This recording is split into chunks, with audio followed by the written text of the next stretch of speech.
Good evening, ladies and gentlemen. Welcome into Hoopsville on this Monday evening. It is Monday, right? I have completely lost track of time and understanding. If you got questions for us, you can tweet us at D3Hoopsville, hashtag Hoopsville. You can email us, Hoopsville at D3Sports.com. You can also join us on our live simulcast, Facebook.com/Hoopsville, along with YouTube.com/Hoopsville. We are there. You can also message us through the Facebooks as well. We'll do our best to try and keep track of maybe just some general questions that come in. Thanks to our partners at D3Hoops.com, Sport Tours International, the Women's Basketball Coaches Association, National Association of Basketball Coaches, and of course, Hudl Blue Frame Technology for their assistance in helping us. Forgive the voice, got the deep baritone going tonight. Thanks to a trip out to Arizona and back for meetings with another gig. If you all know, I do work with Major League Baseball during the off-season, or which maybe I do this during the off-season. I'm not really sure. It gets a little confusing. Anyway, long story short, travel beat me up a little bit, but we are back. We're here. I'm on fumes, but we've got lots to talk about. Let's talk first and foremost about what we're going to have on the show tonight. We will have Catholic men's basketball. Aaron Kelly will join us. Christopher Newport, men's basketball. John Krikorian. Love my son. He put the sign together. We didn't have enough room on Christopher Newport to put their number 3 ranking. Number 15 now, Ithaca. You have not seen the top 25, but I can tell you Ithaca is 15 in the top 25 for the D3Hoops.com. They will be on the women's side. Dan Raymond will join us.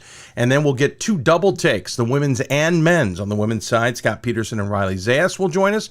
On the men's side, Bob Quillman, Ryan Snyder, and Mike Rainiak. Matt Snyder and Mike Rainiak will join us with their double takes. It'll be our last double takes of the season, essentially. We will certainly talk about the top 25s at the end of the season when we have our final polls.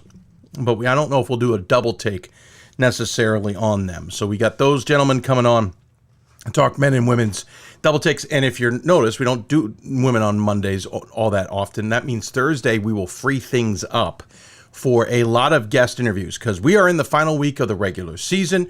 There are conference tournaments that have already started. We even have our first automatic qualifier. Congratulations to Case Western Reserve men's basketball. Todd McGinnis's team is the first to clinch a bid to the 2023 NCAA Tournaments. First automatic bid, conference title to the Spartans of Case Western Reserve. Congratulations to them, but there are others who are rolling along as well. So lots to talk about. So Thursday, we're going to keep that show a little bit fluid to be able to get in some segments. We've already booked some, and we'll book more as we get further along, but we'll keep the top 25 out of that. A reminder, a week from today, we will be talking about the brackets. Who got in? Who didn't? Missed out? What kind of setup did we have? All of that. That's coming up a week from tonight, 7 o'clock Eastern Time. Thursday show will be 7 o'clock Eastern Time. Don't forget, on Sunday, we will have our special Selection Sunday special, where we'll do mock selections of how we see the NCAA tournament committees likely selecting the at-large teams for men's and women's basketball. Bracketing, a mock bracket will be done behind the scenes by the D3 Hoops guys based on those decisions. Our show is likely to start about 6 p.m. Eastern. We will hear from both committee chairs during that broadcast as well as we get ready to do our mock selections and et cetera, et cetera. So stay with us on Twitter, Facebook, Instagram. Twitter and Instagram are at D3Hoopsville. Facebook is facebook.com/Hoopsville. Lots of ways you can interact with us. We certainly hope you'll take advantage of that. Stay with us on top of everything. There's a lot going on in Division III, and hey, Blazer Bobcat for tuning in. One of the things that caught my attention, even though I was busy out in Arizona, took up a little bit of my meal time with my colleagues, I'll freely admit. Took up my time on Saturday, took up my time on Sunday, and it's taking up my time today. There's an unfortunate situation between Farmingdale State and Yeshiva men's basketball. They were to play at 8:30 on Saturday. I'm going to go read my tweets just so you understand what I reported on Saturday night, and then we'll go through some of the changes or updates, I should say, updates to that information. So first and foremost, Yeshiva at Farmingdale State men's basketball game was called due to apparently a disagreement between the schools about warm-up time. Sources tell me there was an agreement to be 60 minutes for warm-up. Pre-game clock wouldn't start until YU stepped on the court. Sources say 60-minute pregame clock had started before Yeshiva got on the court. YU asked for time to be reset. That request was apparently denied by Farmingdale, but unsure who specifically. Again, I'm reading my report from Saturday night. YU had left campus once Sabbath had ended. I do want to clarify they were not on campus. I'll get more to that in a moment. So warm-up time was important to them to be prepared for the game. It's not clear if YU actually forfeited. A forfeit doesn't occur in NCAA rules unless refs have taken a court. We'll update that in a moment. It doesn't seem they had. It could be a forfeit for conference reasons. The athletics director for Yeshiva, Greg Fox, then had a statement later that night saying, "It is sad for me to report that we chose to cancel tonight's men's basketball game between Farmingdale State College. When we arrived at the game as soon as possible after Shabbat, we were not provided with sufficient time to warm up. In the interest of safety, we could not allow our student athletes to proceed. Farmingdale had made a prior commitment to provide adequate warm-up time. This was not honored." A couple updates to that. First and foremost, again, Yeshiva did not actually come from their campus. They actually made an effort to be located on Long Island, most likely, I believe, at some of the homes. I never got that clarified. I don't think they were at a hotel. And came together and drove to the campus so they could get to that 8:30 time. From what I understand, they arrived on campus about 7:40. That's what I've been led to believe. So they were on campus at about 7:40. Now I'm under the impression, and I've heard this from a few different places, and I can't really nail it down, that there may have been a misunderstanding on some of the other timings that go involved, not just the 60-minute clock. But long story short, from what I'm under impression is Yeshiva noticed that the clock had already started or was set under 60 minutes. I'm told it was running. Asked for it to be reset to 60 minutes. Farmingdale State did not accommodate that request. That's what I'm under the impression. I want you to understand, I have had conversations both on the record and off the record with a number of sources in a number of different positions in all sides of this to try and nail it down. I am not having a guest on tonight's show because we're not going to go that much further than when I'm done with my coverage on it. Because I think to some degree this is a huge either misunderstanding or an unnecessary drama. Yeshiva was very upset about the clock. They decided at some point that they were not going to play because the clock would not be reset. They did not have their players officially come out onto the floor.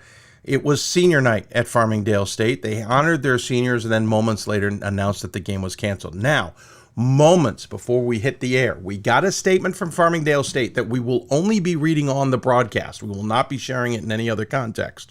So listen carefully. We do not have a full screen because, as I mentioned, it just came to us moments before the broadcast. Here it is in its entirety. The men's basketball game between Farmingdale State College and Yeshiva University did not take place as scheduled on Saturday. Game officials declared a forfeiture when Yeshiva declined to take to the floor after their arrival at Farmingdale. Again, this is from Farmingdale. The game was to start at 8:30 p.m. per a written memorandum of agreement entered into by Farmingdale and Yeshiva in August 2022. YU was offered 60 minutes on the court to warm up after their arrival. This exceeds the amount of warm-up time required by Skyline Conference rules. The time allotted to YU would have allowed the game to start between 9 and 9:10 p.m. Farmingdale was prepared to accommodate a late start. It is unfortunate the players from both institutions were not able to compete in an important Skyline Conference game. The presidents from FSC and YU conversed today, being Monday. Neither sees a need to address this further. We appreciate the patience and goodwill exhibited by many enthusiastic spectators for both YU and Farmingdale. A couple of notes there. It says that game officials declared the forfeiture. I think there's a little bit of a miscommunication there, or misunderstanding. I have also been told that Yeshiva said that they would not participate and would forfeit the game.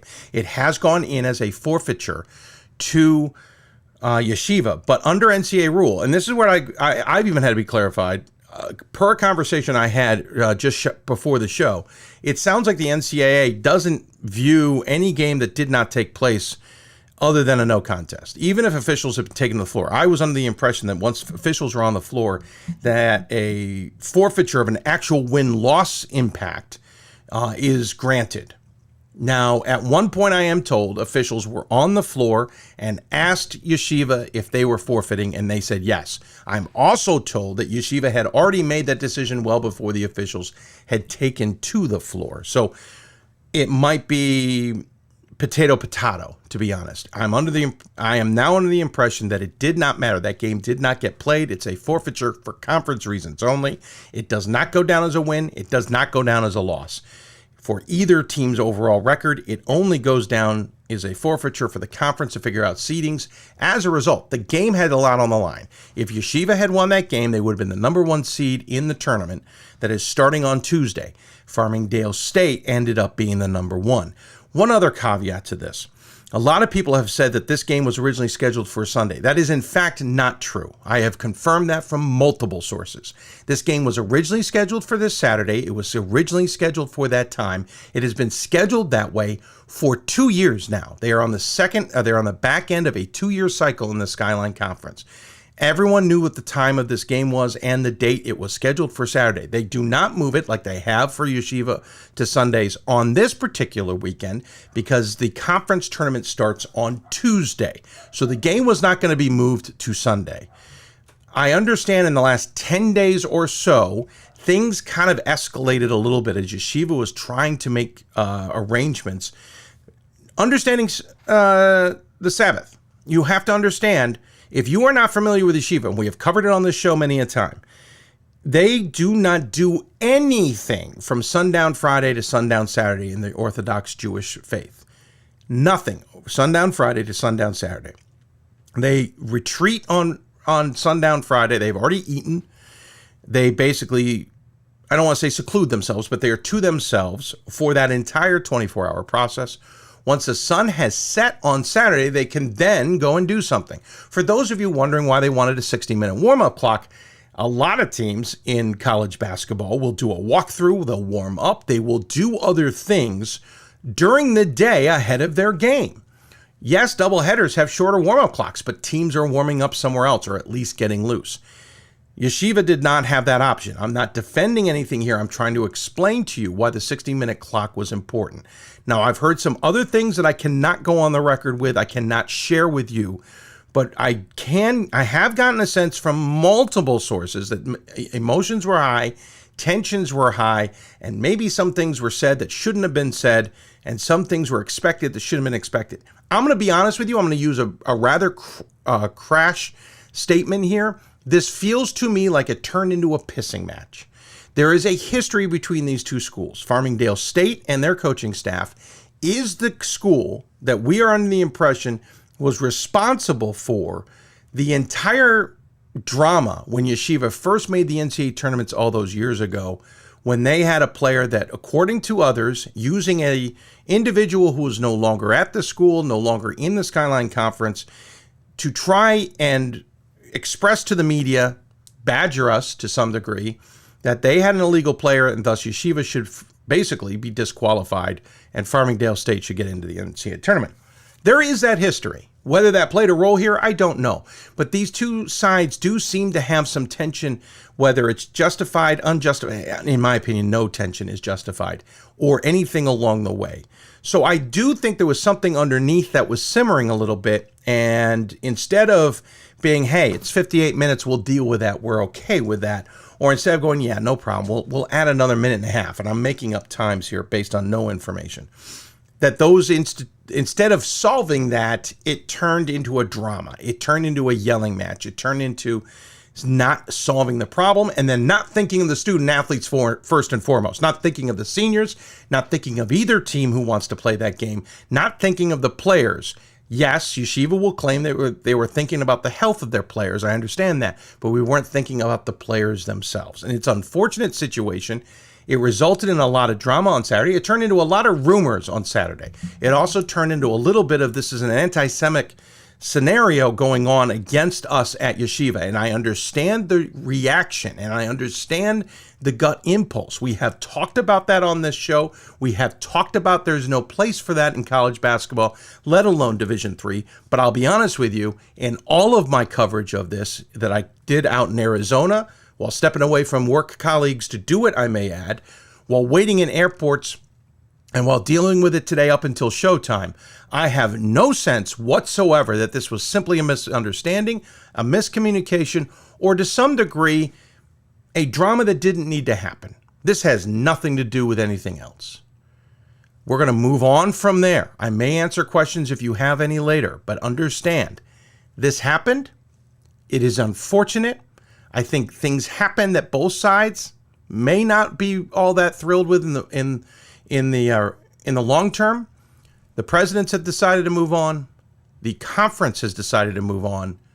We will now move on. And I hope you understand that.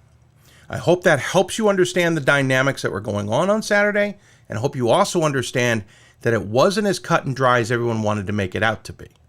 I think there was more at play, more misunderstanding, etc.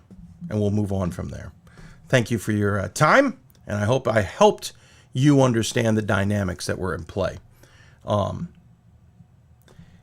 Person on Twitter says it's a religious thing, dude. They can't travel till, that's somebody. He's responding to somebody else, not me. I apologize. Yes, it is a religious thing for yeshiva. They can't travel till after the sunset.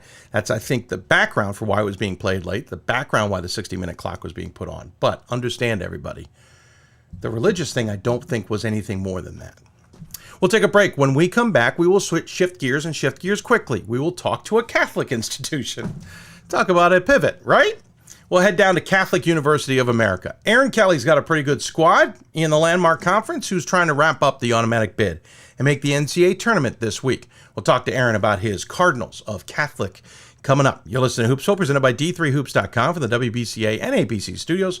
Thanks also to our partners at Sport Tours International.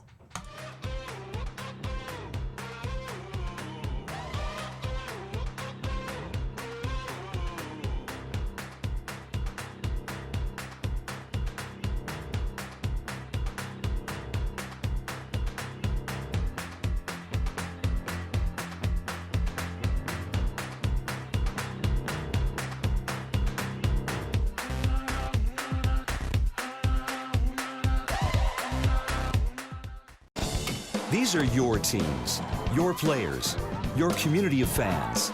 This is where they play, where they practice, where you cheer. At every meet, every event, every game. Your community is passionate, dedicated, supportive. You know the tension of a close game and the thrill of the win. So while you're cheering, keep an eye out for anything out of the ordinary. If you see something suspicious, say something to local authorities. It starts right when you hit the court. You imagine your finest moment. The game-winning shot that gets you to the dance. A monster dunk or no-look pass, and cutting down the net. Sports lets us dream of our own success and prepare us for our finest moments on and off the court.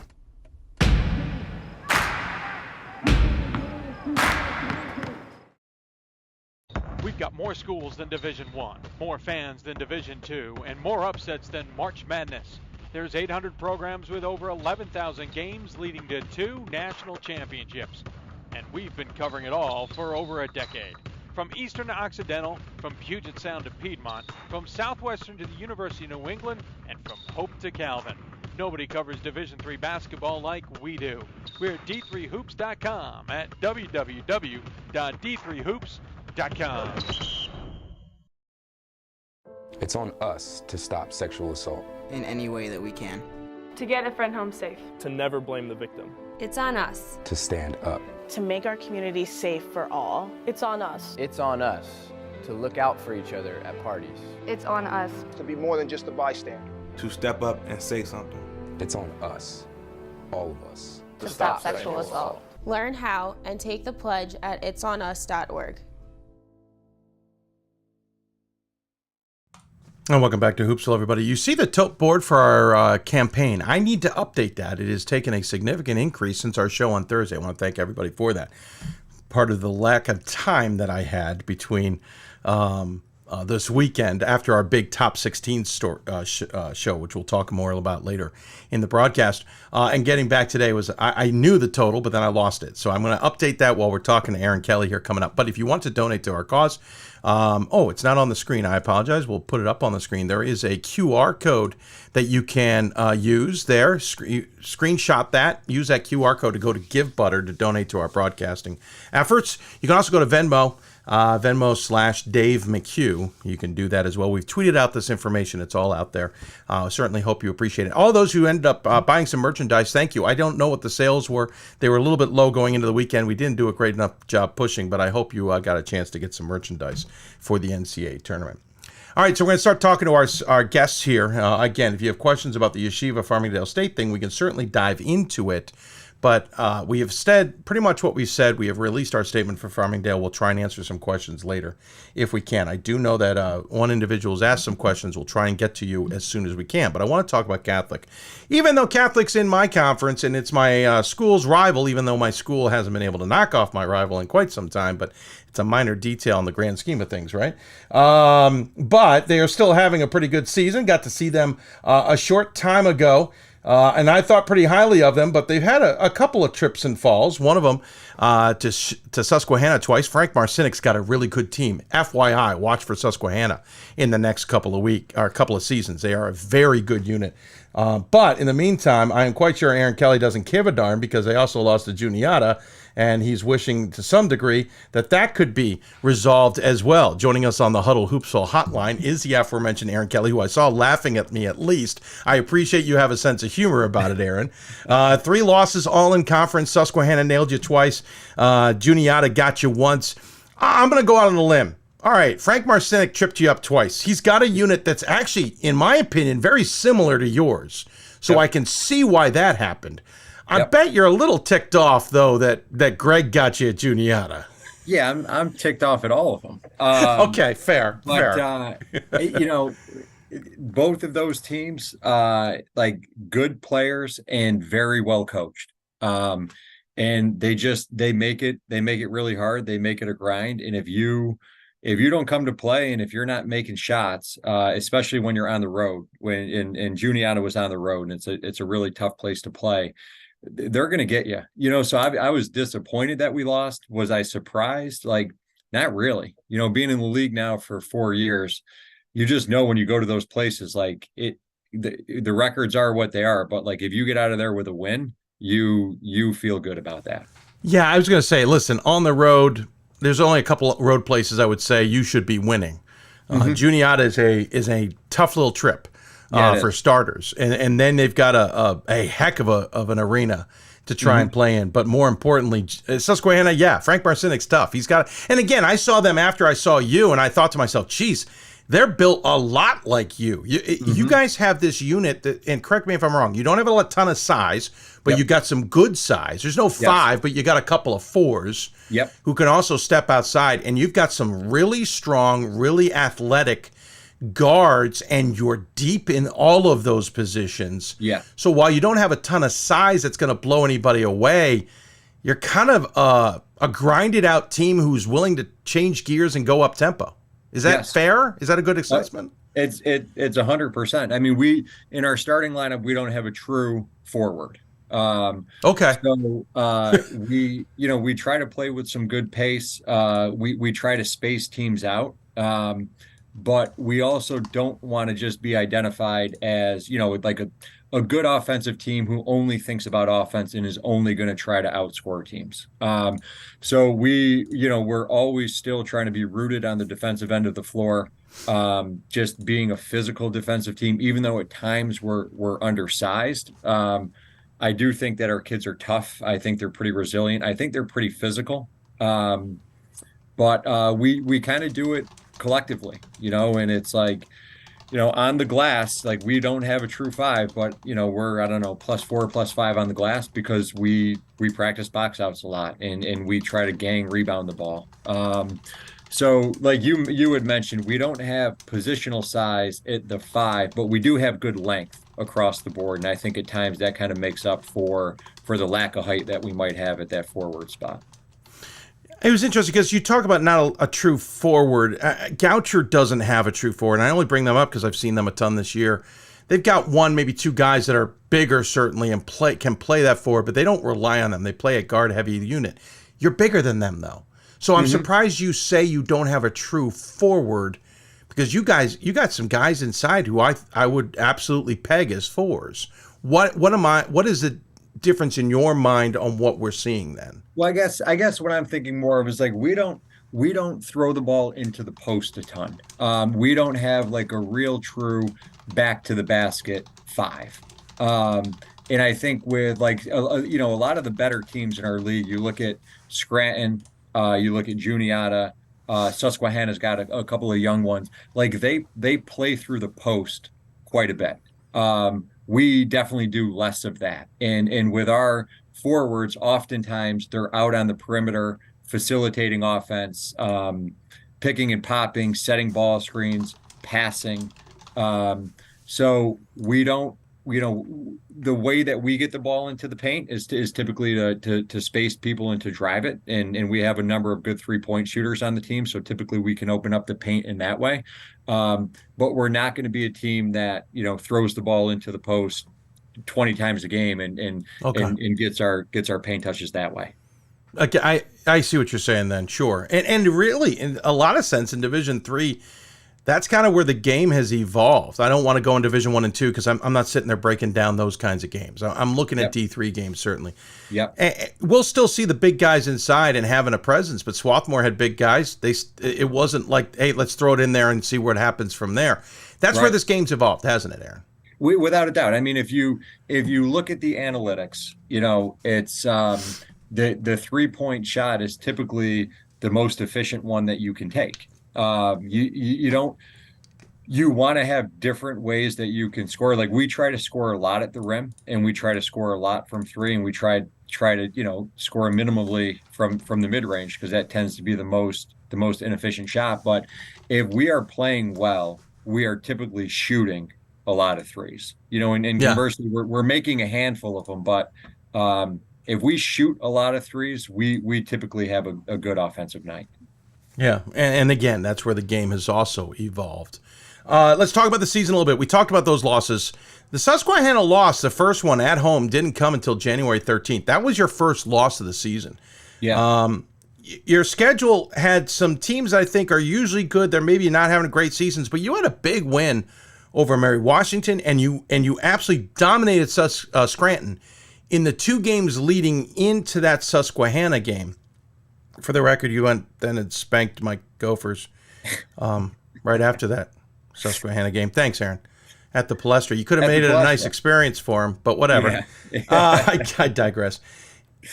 Is there a chance that first Susquehanna game was a little bit, and I ask this seriously, you're in a grind of 2 huge games prior to that in Mary Washington and Scranton, and you're coming up on the Palestra game. Yep. Is there a chance that everyone's kind of like, huh, what? And maybe not fully in gear on that Susquehanna game? Because that's how it read to me. Yeah, I think that's fair. I think that our strength of schedule in our non-conference was not that strong. And I think what you had mentioned, we've played some really good schools who maybe didn't have as good of a year as they thought we were going to, or thought they were going to have. And then we had some games in our schedule that they just weren't that strong. But I think that our guys felt a need to prove something against Mary Washington on the road. And at the time, I think that they were in the top 25. So I think they were juiced up for that game. And then Scranton was another one who they played a very strong non-conference schedule, and they did well. And that's a rivalry game for us. So I think it was back-to-back games that took a lot of emotional energy out of our guys. And then, to be honest, that Susquehanna game, I think the score to start the game was like 11-0 or something Catholic. And they switched over to zone, which Frank does like a very good job of just switching up his defenses and throwing a lot of different things at you.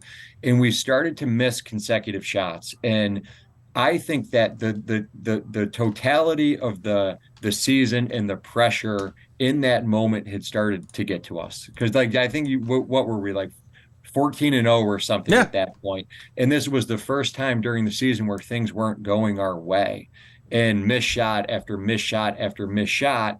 And then that kind of zapped our focus, our defensive focus, our toughness. And then in the second half, like, the wheels came off. And the Susquehanna is good. And at the time, they were a lot better than their record, because we played agreed. We played a weak strength of schedule. Theirs was one of the best in the country. So we may have been 14-0, and they were probably, I don't know what they were at the time, but like, our records would suggest that we should have won that game. But if you took a deep dive into their strength of schedule, they were prepped to play that Catholic game. Frank had tested those guys really early, and it's starting to pay dividends for them now, because they're playing really well right now. I think they're going to be your toughest out coming up. But that's nothing against Scranton. That's nothing against anybody else. If you're facing off against Susquehanna, they know they can beat you twice. Mm-hmm. And to some degree, Aaron, you got a lot riding on this, because of 3 losses now, 2-game losing streak in the middle there that you've at least stopped. Mm-hmm. You're sitting 6th in the regional rankings. Yep. I mean, the quick gut instinct is you need the AQ. Yeah, that's probably accurate. And I honestly, I think it sounds kind of counterintuitive, but I think that the losses, took a little pressure off of our guys. I think that we had become, going into that second Susquehanna game, you're 21-1. The wins, weren't as enjoyable as they were earlier in the year, and I think that guys started to feel the expectation that we should win, and it wasn't as fun. And those back-to-back losses, I think they freed our guys up. They freed me up a little bit to just go back to, hey, you don't have to try to win every one, and if you do win, you should celebrate it and enjoy it. And I thought the last game of the season, we played Drew at home, who I also think is really good and really tough and better than their record. We had a little bit of that swagger back, that joy back, and not feeling like we had to win the game. And I think it helped us play well. Again, though, in that scenario, despite such a great season and only 3 losses, you pick up a 4th, you're probably on the outside looking in. Yeah. Come next Monday. There is a little pressure there, I'm assuming. I mean, yeah, if you allow it. Fair. We're trying. I mean, I would be shocked if we were an at-large team with another loss. So I think we're all well aware of that, but I think we're just going to try to go play this next game and play well.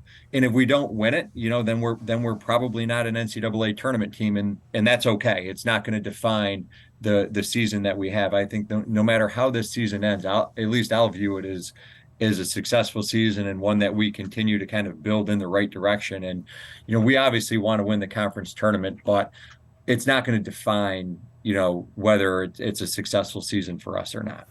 And not to look ahead, this team really, in some ways, still building to next season. You've got 2 seniors on this team, and Pat Buckley and Jack Kuba, who honestly, they get a lot of game times in, but they're not huge offensive weapons for you.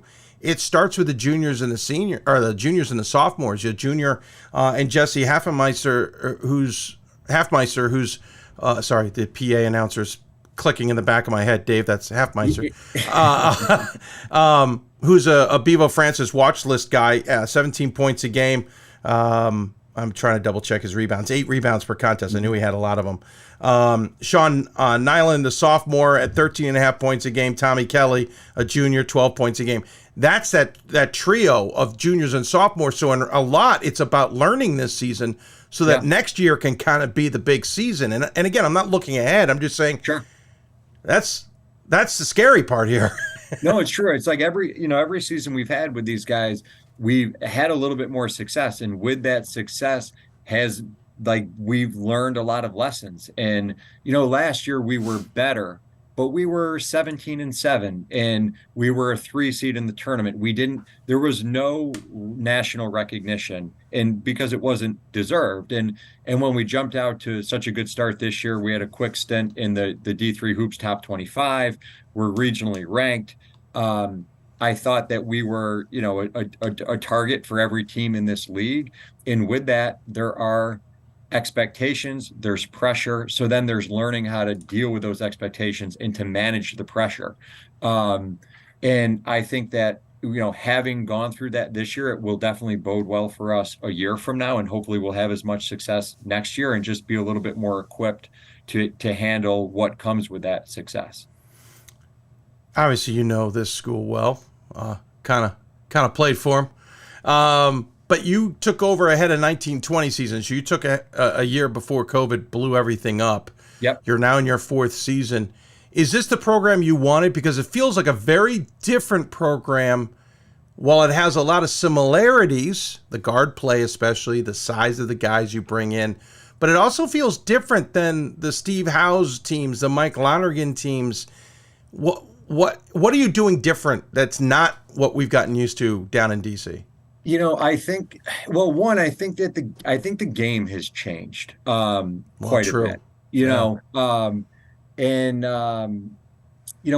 honestly we've had a hard time finding bigs that we like, so we just don't have as many of them in our program, and it was a little bit easier for us to get guards that we were really attracted to. So I didn't come into this job thinking, well, this is the style of play that we're going to play and we're going to recruit to that. I came into the job thinking, well, who can we recruit and what type of kid can we get? And then once we got them, we started to kind of adjust our style, and it ended up being definitely like a little bit smaller, playing with more ball handling guards. I've always, working for Dave Paulson at the Division I level for as long as I did, we were always like a ball screen motion team. So we would, less set plays and more teaching offense and teaching spacing and teaching concepts. So that's probably a little bit different, but like the teams I played on at Catholic and the teams Coach Lonergan had a lot of success with, there were some dominant bigs in those programs. And at times there'd be 2 bigs on the floor and a lot of flex offense and just kind of, bigger wings and guards who could play, but a lot of size on the floor. And we're definitely not quite that. We're just a little bit different because it was a little easier for us to get some guards who could really go. So then we built around those guys. Yeah, trust me, you're giving me PTSD on the bigs you guys used to have. They were good. Moving on. What's it like to be coaching your? I know we've talked before, but what's it like to be coaching your alma mater and having the success you're having? Because there's a lot of alums who take over a program, have grand plans, want to continue the heyday of the program that used to be, and in reality, it's not so great. Yeah, it's been a ton of fun. I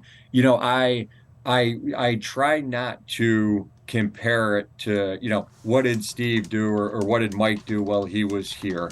It would be very hard. I mean, the success that the program has had in the past, I don't want the pressure of trying to match it. I just want to take what the job is now and try to max it out as best I can. But I'm familiar with the school. I know what the guys are going through because it was very similar to what I went through. And I know the rhythm of the season. I know the rhythm of the off season. I know what the social life is like at the school. So I think it's a little bit easier for me to relate to our guys and to kind of understand what they're going through and like help them in different ways. So being as familiar with the school, I think it's made it for me a little bit more enjoyable, and just to be back where I went to school and some of the good memories that we've had, as a student or as a player here makes it even more enjoyable than if it wasn't my alma mater. Got an interesting question for you. The conference has never lived up to either the high expectations we put up when it got created, or the expectations that when we saw good teams kind of develop, never kind of fulfilled it. We've seen Scranton get to the Elite Eight, admittedly, one great run, maybe some help along the way. I've said that many times. They at least got there. Mm-hmm. But that's it. This conference hasn't made that splash other than Catholic in 2001 winning a national title, and that wasn't this conference. Mm-hmm.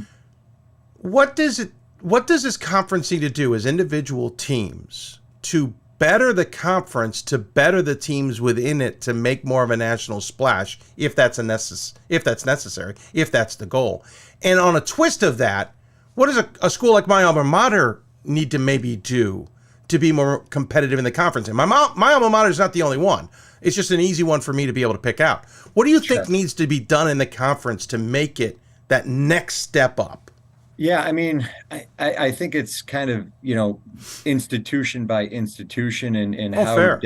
how dedicated are you going to be to athletics? Yeah.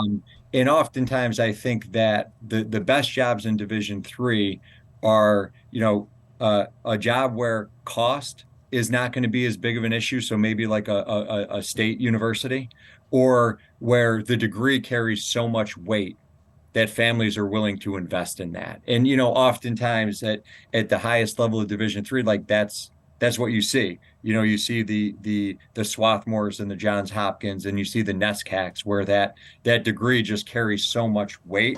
Or Good you point. see a job, where it's a Christopher Newport. It's a big state school, and it's attractive place to go, and it's very affordable. Sometimes I think the landmark schools get caught in the middle of that, where it's a good degree, it's a good school. It might not be Hopkins or SWAT. It's going to be a little bit more expensive than some of the public schools. So you just got to kind of know, what's your niche and where can you go. What can we do collectively to help ourselves? We probably need to try to schedule a little bit more challenging, in our non-conference, to try to build up that strength of schedule, because that seems to be the direction like the NCAA committee is going. Is like there's a huge emphasis on like what's your strength of schedule, and not as much an emphasis on like the win-loss percentage. So when we get into league, if we're playing one another and we've had good non-conferences, maybe we can build our strength of schedule and it goes up instead of going down. But I don't know. I honestly probably don't pay enough attention to the national landscape to answer your question well.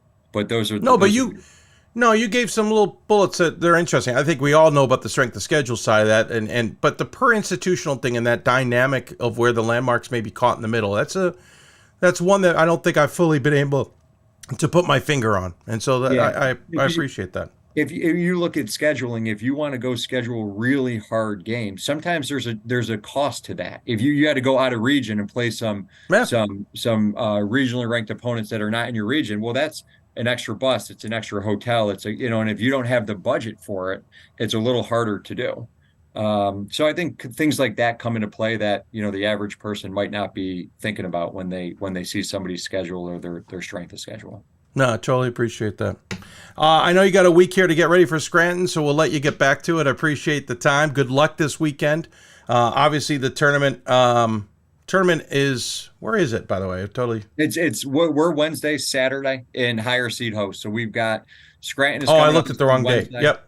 And then Juniata is going to Susquehanna on Wednesday. Yep. No, I looked at the wrong date. So, yeah, no matter who you got ahead of you, it's a test. Obviously, whoever's on the other side, it's a revenge game. So appreciate it as always, Aaron. We always give the final word to the guest. Any final thoughts you want to share with those who may be tuned in? Well, the one thing I would like to say to you is thank you for the work that you have put in to Division III basketball. And, coming back to Division III, I played in 2006 and then coached till 2008. But then from 2008 to when I came back, I was in Division I and had kind of lost my connection to Division III. And now being back and just seeing how much better it is. Like the players are really good. The coverage that we get from people like you in the media, it's awesome. I think the level is a ton of fun, and we have to thank people like yourselves for making it a priority and getting the word out and doing things like this that just I think make it a little bit more enjoyable for everybody. Well, thanks, Aaron. Of course, it is a Catholic alum in Pat Coleman, who is the spearhead of all of this. So, sure. Yeah, it's still a little bitter pill. But it's okay. I've moved on. I can't live in my glory days of the late 90s and early 2000s too much longer. So, Aaron, thanks to the time, sir. I really appreciate it. Good luck this week. We'll look forward to talking to you down the road. And worst case scenario, I'll see you at the Gopher Dome sometime in the future. Okay. All right. Thanks, Dave. Thanks a lot for having me. Absolutely. Aaron Kelly joining us on the Hudl Hoopsville Hotline. Appreciate the time he gave us. They got Scranton coming up. I just clearly misread the calendar. They got him coming up here on the 22nd, which is Wednesday, as he mentioned, and then it'll be the Landmark Conference Championship game. If they are playing Susquehanna will be at Susquehanna. If they are playing Juniata, it'll be at Juniata. Running a little bit behind. I want to get going with Catholic on to Christopher Newport, appropriately enough. We'll talk to John Krikorian coming up here shortly. You listen to Hoopsville, presented by D3Hoops.com from the WBCA and ABC studios. Great moments are born from great opportunity. That's what you have here tonight. That's what you've earned here tonight. This is your time. Now go out there and take it.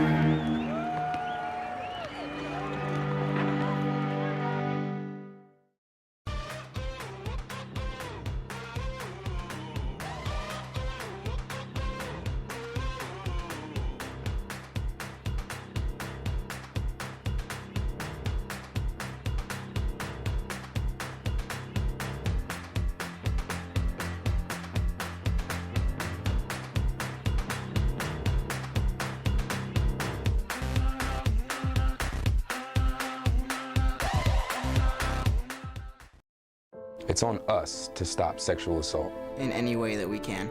To get a friend home safe. To never blame the victim. It's on us. To stand up. To make our community safe for all. It's on us. It's on us to look out for each other at parties. It's on us. To be more than just a bystander. To step up and say something. It's on us. All of us. To stop sexual assault. Learn how and take the pledge at itsonus.org.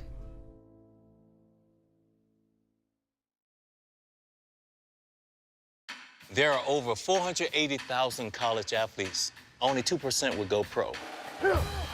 That means over 470,000 will not get a shoe contract. No autographs. No private jets. No fan clubs. No Hall of Fame inductions. Instead, they will walk away with something much more valuable.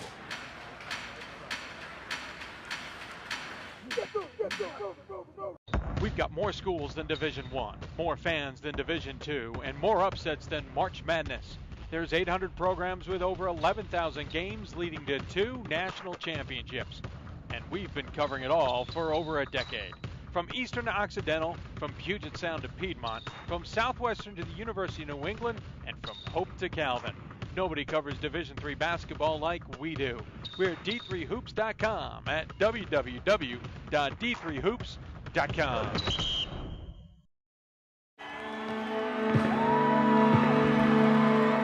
Great moments are... I clicked the wrong source. Welcome back to this Hoopsville show on a Monday evening. Rolling along. I'm your host, Dave McHugh. Got questions for us? Tweet us at D3Hoopsville or hashtag Hoopsville. Email us, hoopsville at D3Sports.com, or join us on Facebook or YouTube where we're live simulcasting the show. Facebook.com/Hoopsville, YouTube.com/D3Hoopsville. That's how you can get a hold of us, and we certainly hope you'll take the time to do just that. Did get a donation during our last segment. We're closing in on $3,000 on our total. Appreciate everybody who's donated to us. Our initial goal is $5,000, but I got a secondary goal that's twice that. So if you think you're done, we're not. We're not. All right, let's switch gears. Talk Catholic now to Christopher Newport, which actually came up in the last conversation, the number 3 ranked team in all the land. What's interesting about tonight's show, and I did not realize it until I was doing it, was 22-3 is the record for all 3 teams we're talking to tonight, but they're on very different places of the poll on both the men's and women's side. Catholic, not in the poll. Christopher Newport, very much so in the poll, having another terrific season. Always fun to talk about it with their coach, Coach K, as it were. Now the only Coach K there is in the NCAA, plain and simple. He joins us on the Hudl Hoopsville Hotline. It's John Krikorian. Coach, good to see you, sir. How are you? Doing great. Thanks for having me. Oh, as always, thanks for coming on. Listen, I'll be honest. I know this is going to sound weird for some people, but to some degree, I think the women are stealing all the the headlines from you. Your women's soccer program finally, clinches a national title. Your women's basketball program is pretty darn good out there. Is that taking a little bit of pressure off of the men's program there? You don't need to worry about the spotlight as many times shining on you guys? Yeah, I guess. Listen, seeing you right now, I mean, we're in the middle of just a historic run across the board, men's teams, women's teams. Somebody just texted me earlier. Over the last 3 years, 147 and 17 men's and women's basketball combined record. I mean, that's just incredible, and to be part of that and share a hallway with these coaches. There's a healthy competition that exists, but we pull for each other, and it's really cool to be part of an environment like that. And and the players feed off that as well. Oh, sure. You're having another great season. It feels like at this point we should never ever consider there's a rebuild, a retool, a re-anything with you all. You're always going to have the pieces in place. I'm really curious, John. What is it about what you've built there that allows the program to stay so consistent, especially right now in an atmosphere, pre-COVID, COVID, and now, that is so fluid? Yeah, I tell you, it's been crazy to have gone on this run and for it to continue. And right, 8, 9, 10 years ago, I don't, would have said, hey, good year, not so good year. But this run we've been on with the players that started the run, that took a chance on us and came in those early years in 10, 11, 12, 13, and kind of built us to that first Final Four. The Tim Daly's, the Kevin Regenballs, the Marcus Carters, the groundwork that they laid, and the way that they did it, they were really talented players. As you know, we got All-Americans there, Aaron McFarland and those guys, but they were always team first.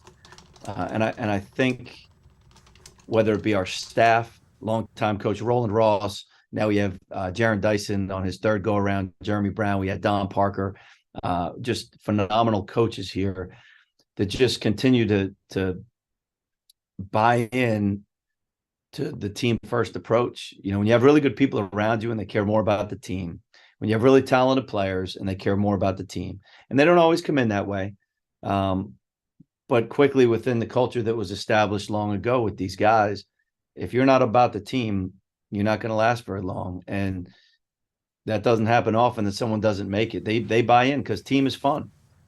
It's fun being part of a really good team where everybody carries their weight and does their job.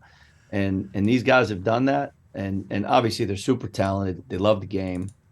CNU provides a great environment and game day, deal for these guys. But, I think it's just the buy-in of team first, from all the way from the top to the bottom, from president, athletic director, coaches, and players, has allowed us to maintain a certain level here. And we're going to ride it as long as we can. You have the advantage/disadvantage with the C2C of being able to go out there and craft a competitive schedule. I say advantage because you don't have a lot of games that allows you some flexibility. Go out there and really get some teams. The disadvantage is you got to spend a lot of time finding a lot of games. But you look at this, and even the misses, and I don't mean misses on your part, just a team that's not having the season that team has prototypically had in the last 5-10 years. A Lynchburg, for example, just not having the season we're grown accustomed. But you started the season with Hopkins, Lynchburg, W&L, Susquehanna. You also had North Carolina Wesleyan, who's had a pretty decent season. You've got Marymount, who can be streaky, Hampton, Sydney, Virginia Wesleyan, Elmhurst, TCNJ, who's been back and forth. The list goes on. Oh, by the way, it also includes the defending national champs and Randolph-Macon. What's it like to craft a schedule like that where you can literally go out there, especially your location, but also the commitment by the athletics department and the school, and go find the good teams to not only make yourselves better, but give yourself that national attention? Yeah, it's exciting. As you said, it's, there's some advantages. Obviously, I'm not sure how many coaches would trade seats with me to have to schedule 25 games. You can talk about crafting and strength of schedule, but there's a lot of guys that say, yeah, I'm good with my, 16 or 18 conference games and we'll schedule a few more. But it does allow us that flexibility and that opportunity. And what's really neat about it, we're in a region right now, arguably the strongest around.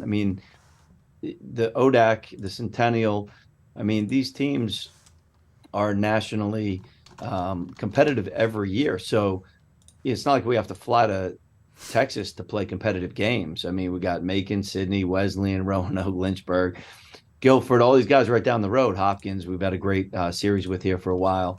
I just think that we are fortunate that we're in a pretty good location to play some of the top teams in the country.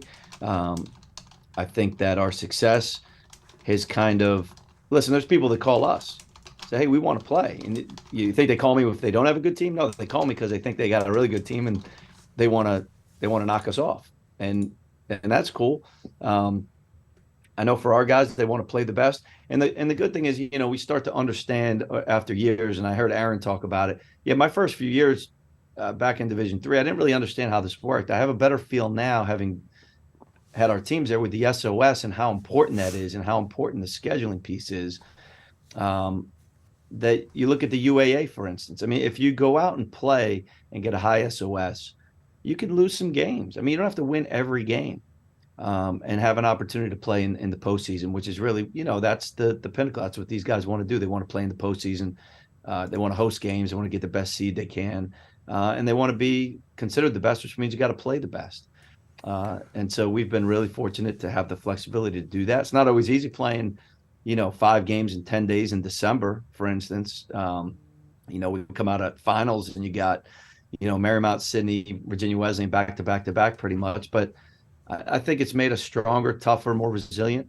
I like where it's positioned us here heading into the postseason. Well, I was going to ask you about that 2-game slide because I mean, listen, I don't expect anybody to go undefeated during a season at all. You guys are responsible for the one blemish on Randolph-Macon's record from last season when they won the national title. But I will admit, seeing back-to-back losses threw me a little bit. And I saw you drop one to Hampton City. I went, okay, Caleb's proven already that he's got something there. That doesn't surprise me, but they'll be ready for Virginia Wesleyan. And whoa, wait, what happened? Macedo got him too.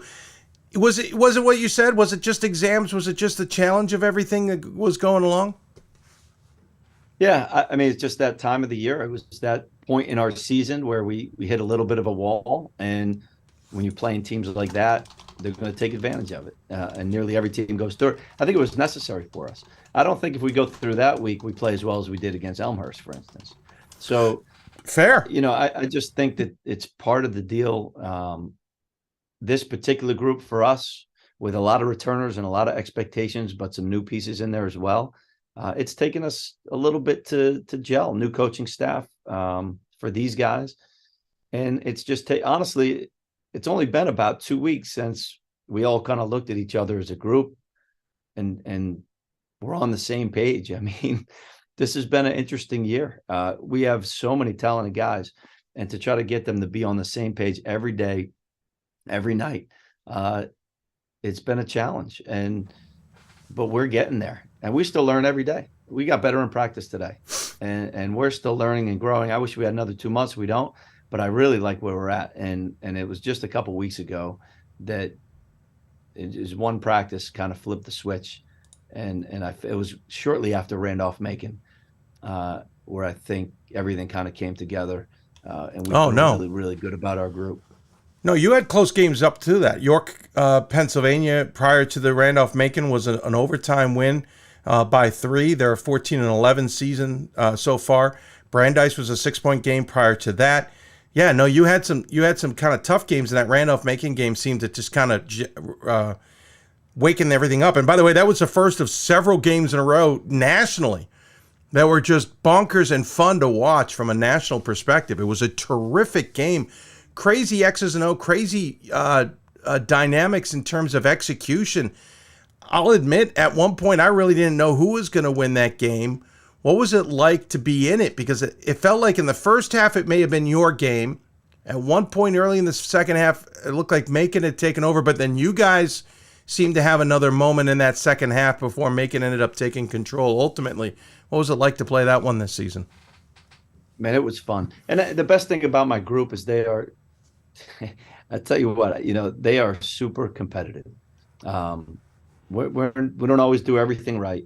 I don't think anybody does, but these guys are just super competitive and they want to be in games like that. And that environment was awesome. I thought both teams played, just at a grittiness level of a rival game where it was like nobody wanted to lose that game, and they were able to step up at the end and make some big plays. And, kudos to Macon, another great year, another great team. But often you can learn a little more from a loss than a win. And I think we've learned quite a bit since then, and we continue to learn. What's the secret? You mentioned it earlier about guys who have to understand their roles and maybe making adjustments themselves. I'll call it a different way. What's the secret to getting guys to check their egos at the door and understand, even in a loss, even in a 2-game loss, even in a game that got away from you, because to some degree, maybe the Randolph-Macon game got away from you, that you still got to trust the system. You got to trust in your teammates. And even if you are really good, that 35-point-a-night game maybe isn't what we need right now. Yeah, it's not. If I had the magic, then I'd be the other Coach K, right? I mean, I don't have any magic. You're selling yourself short, sir. No, I think it's about being honest and truthful and having that relationship where they know you as the head coach and the assistants. You're coming from a place of, listen, we all want the same thing. We want to help you be the best player. We want to be the best team. And sometimes those hard truths from coach to player and from player to player are necessary. They're not always fun, but they're required. And I think when you talk about things like defense and rebounding, which we've really hung our hat on, for a long time, those are selfless acts. There's not a lot of glory in, getting through a screen or putting a body on a weak side offensive rebounder, even if it's not your rebound ultimately, and I think just getting them to see and understand, whether it be through conversations or film, that those things matter and that they're going to help us all achieve something that is greater than ourselves. I mean, I think that's what we all strive for. Every coach you have on the program believes that, and we all want to do that. And we've been very blessed to have players that have bought in. Yeah, talking about some of these guys, John Hines, for example, junior, leading the captain, 17 points a game, 5.5 rebounds, career high 33 points against Salisbury earlier this season. And of course, he's not the only one, but certainly it seems like the drink gets stirred by him. Yeah, and you talk about how does it happen? Well, when you have the guy who's the leading scorer but also leads you in assists, that's similar to like a Marcus Carter. That's really important when your leading scorer is that unselfish and sees the floor and is willing to do those things. And he rebounds the ball. He competes, puts his body on the line. And so it starts there. And John's very happy. One of the first numbers he looks at after the game is how many assists did I have? And that for your leading scorer to think that way really sets the tone. His competitive nature is contagious. And now his brother, Colin, who is similarly competitive, Jamal Madison, who played with those guys at Norview High School. I mean, Ty Henderson, these guys are so competitive every day. We have to stop practice. Okay, let's just practice. This doesn't actually count for the standings. It's that type of environment, and it's led by John, no question, but it's contagious. And a guy who's had just a breakout season, Matt Brody, he has been the glue to the whole deal. He's been awesome. Trey Barber, holds it down defensively, blocks shots, protects the rim. I think we've had a really nice balance with the group. You talked about the balance. That's certainly there. Hines is an example of that. There's also a bit of an understanding of what the goals are at the beginning of the season. A lot of schools were like, we'd love to be in the NCAA tournament. It feels like to you guys is we will be in the NCAA tournament. You've been to 6 straight. Granted, the C2C doesn't necessarily give you the easiest route to get there. It also doesn't exactly give you the hardest. It's this weird, quirky conglomerate. You will play a conference tournament coming up here, but you're assured at this point of being in the tournament. I think we've all, having seen the top 16 last week, assume you will be in no matter what. Is that this is going to sound maybe a little off, but is that a sense of pride that you literally write on the board, we are an NCAA tournament team, we should be in the NCAA tournament, there is no other exception, and that's what we pride ourselves on? We don't talk about that as coaches or in team meetings. I think the players certainly have things they talk about, but the message is, guys, they showed through last year with as many returners as we had. Losing Jason Aguirre, Darian Peterson, and Adrian Beasley, huge losses, but we had a lot coming back, and we just felt like with the talent in the room, if we did the things that we know we're capable of, if we play basketball the right way, we should be having an opportunity to go back there. That's all. But you got to still do what you have to do. There's a lot of really talented teams that are not going to play in March. Tons of them. There's going to be tons of good players that should be All-Americans. They're not going to be playing in March. And I think these guys have embraced doing what it takes every day to get there. And I think they've been motivated a lot by that Marietta game last year. We really felt like last year we were as good as anybody in the country. Yeah. And we would have loved a rematch with Randolph-Macon. We had beaten them, but I know they wanted a rematch, but we would have, that's what you had to do. We would have had to beat Macon, and we didn't get that opportunity to do that. Going to Marietta and losing in the final minute, seconds, whatever. And that stung, man. Our guys didn't feel like, oh, we're happy to be at Marietta. They felt like, man, we let one slip away, and I think it's motivated them to A, get back there, and B, not leave it to the final seconds if at all possible. I am curious though, because the Macon team you beat was not the Macon team that beat Marietta. And I remember thinking to myself, did you really want to see that Macon team a second time? Because I think that would have been a very different game with how they were clicking at that point compared to what you saw in, what was it, January or December or November. It felt very different to me. Oh, listen, I'm not going to sit here and say, hey, we would have won, should have won, could have won. Opportunities, right? That's all you can ask for. Well, it would have been your third Final Four.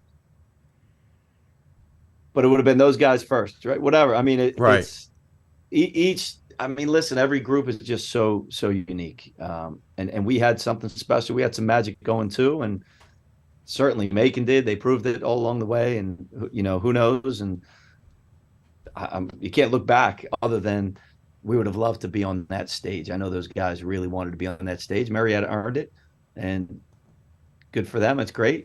Not to take anything away from anybody other than it has motivated our group. No, I totally do. I totally get that, and I appreciate the answer. It certainly intrigued me, to say the least. Looking ahead quickly, it's official. You'll be. I've lost track. Who are you playing? You're heading out to California, right? To Santa Cruz to play your games. Yep. The way our conference works is the championship top six go to a seed that is predetermined. Obviously, you couldn't decide the week before that we're all going to go to California or CNU, right? So it's predetermined. It'll be at Santa Cruz, which is like one of the coolest venues in the world. We'll play at the G League arena of the Golden State Warriors. We played there last year. It's just super cool, to play there. There'll be the 3-6, 4-5 game will be played on Thursday. We are the 1 seed, so we'll play the winner of Santa Cruz, Warren Wilson, and then Mary Washington's a 2 seed. They'll play the winner of Salisbury and Pratt. I believe it is. And that'll be on Friday, and we go from there. There are worse places to play if you have to go on the road. Yeah, definitely. There may not be any better, though. Hey, no, I appreciate the time, Coach. Thanks so much. Good luck the rest of the way. We appreciate what you've done. Great to have you on the show. I couldn't believe it'd been this long, but I figured at the same time, we talked to you so many times at the beginning of the season. I wanted to talk to you later in the year, and I'm glad we got that opportunity. Good luck the rest. As I said, we look forward to seeing what you can do in the NCAA tournament as well. In the meantime, as you know, we always give the guests the final word. Any final thoughts you want to share with those tuned in? I do. You're going to like this one. I love when you call me late in the season.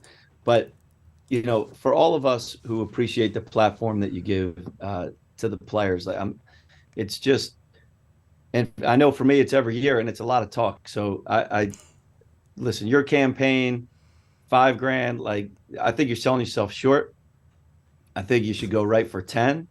I'd like to challenge everybody who's watching tonight, coaches, parents, friends, families, D3 Hoops lovers. I'm going to hit the button as soon as we get off here. I'm going to start it. I challenge everybody to throw $50 in tonight. That's what would that be, like a ridiculously small amount per month? So I'm gonna challenge everybody that's watching this. They might have, hopefully you all didn't shut it off after I started the interview, but anybody that's still watching or maybe comes on later, $50 tonight. I think we got to get over $5,000 tonight. I'm gonna start it, hit the button as soon as I get off. We got to get to 5,000 tonight. Thank you for all you do. As they say, money talks. You know what walks. Let's put our money where our mouth is and support these guys who support our team. So thank you, Dave. Thanks, John. I appreciate that. I just changed the tote board to 10,000, so I took your challenge up.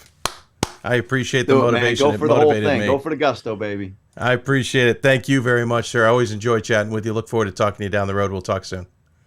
Sounds good. Thanks.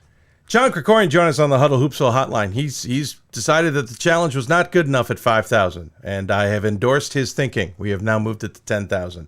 We are a shade under 3,000 though, so I like his thinking. Come on, $50 a person. I've always thought about that. It's not that much in the grand scheme of things. I really appreciate it. It does a ton for us, and we've got grand plans for the future after our 20th season.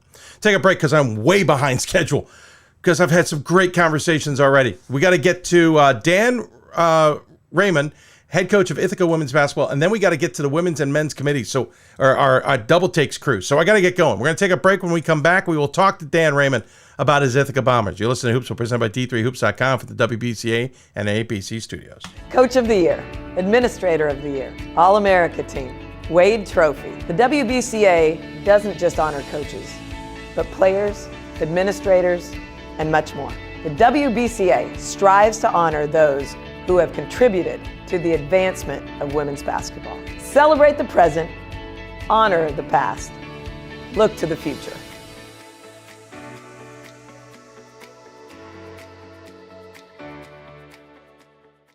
For the love of the game, but for those of us who are Division III student athletes, it's more than that, a lot more.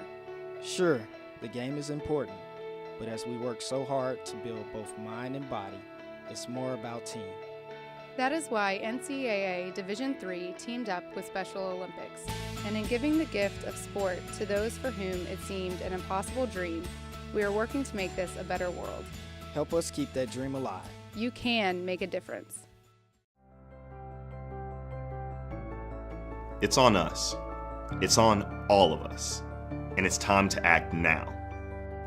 It's on us to start the change. It's on us to be the change. It's on us. It's on Division III. It's on all of us to stop sexual assault.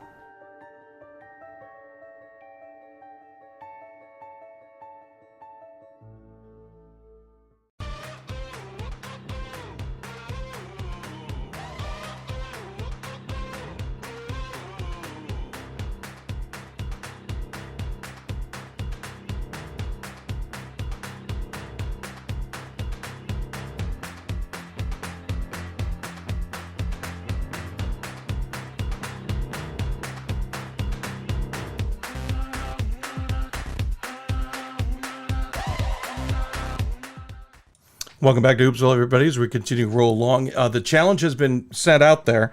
John Krikorian has stated that the 5,000 goal that I had put up for our fundraiser was too low, that it must be at 10,000. So we bumped it up, and now he's challenged everybody to donate $50. I am waiting to see how that gets reacted to, and I may clip it for the future shows. We're going to pivot, talk women's basketball, just so that you guys know, we usually try to have an equal number of men's and women's coaches on the show, or schools, we should say, because sometimes we have student athletes. In this case, we did have a second women's program. Unfortunately, they weren't able to get on the show tonight. It fell apart at the last minute, or not last minute, but on a day where I couldn't handle it because the red eye beat me a little bit up. Unfortunately, we're just talking to one women's team, but we will have the top 25 panel coming up. Ithaca is probably one of the more consistent women's basketball teams that we don't talk enough about, to be plain and simple.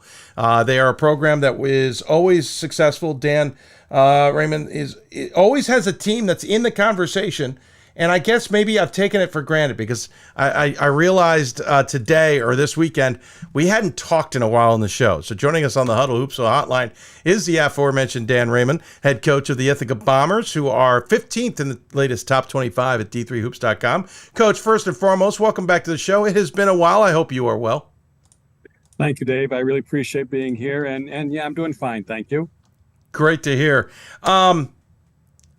Let's get to that point. You are probably one of the more consistent teams, and it's not because you play an easy schedule. The Liberty League certainly loves to try and take their pop shots at you, and you go out there and certainly play some good teams in their non-conference schedule. Along the lines of what I was talking to with John Krikorian, what's been the secret on the consistency you've been able to develop with the program?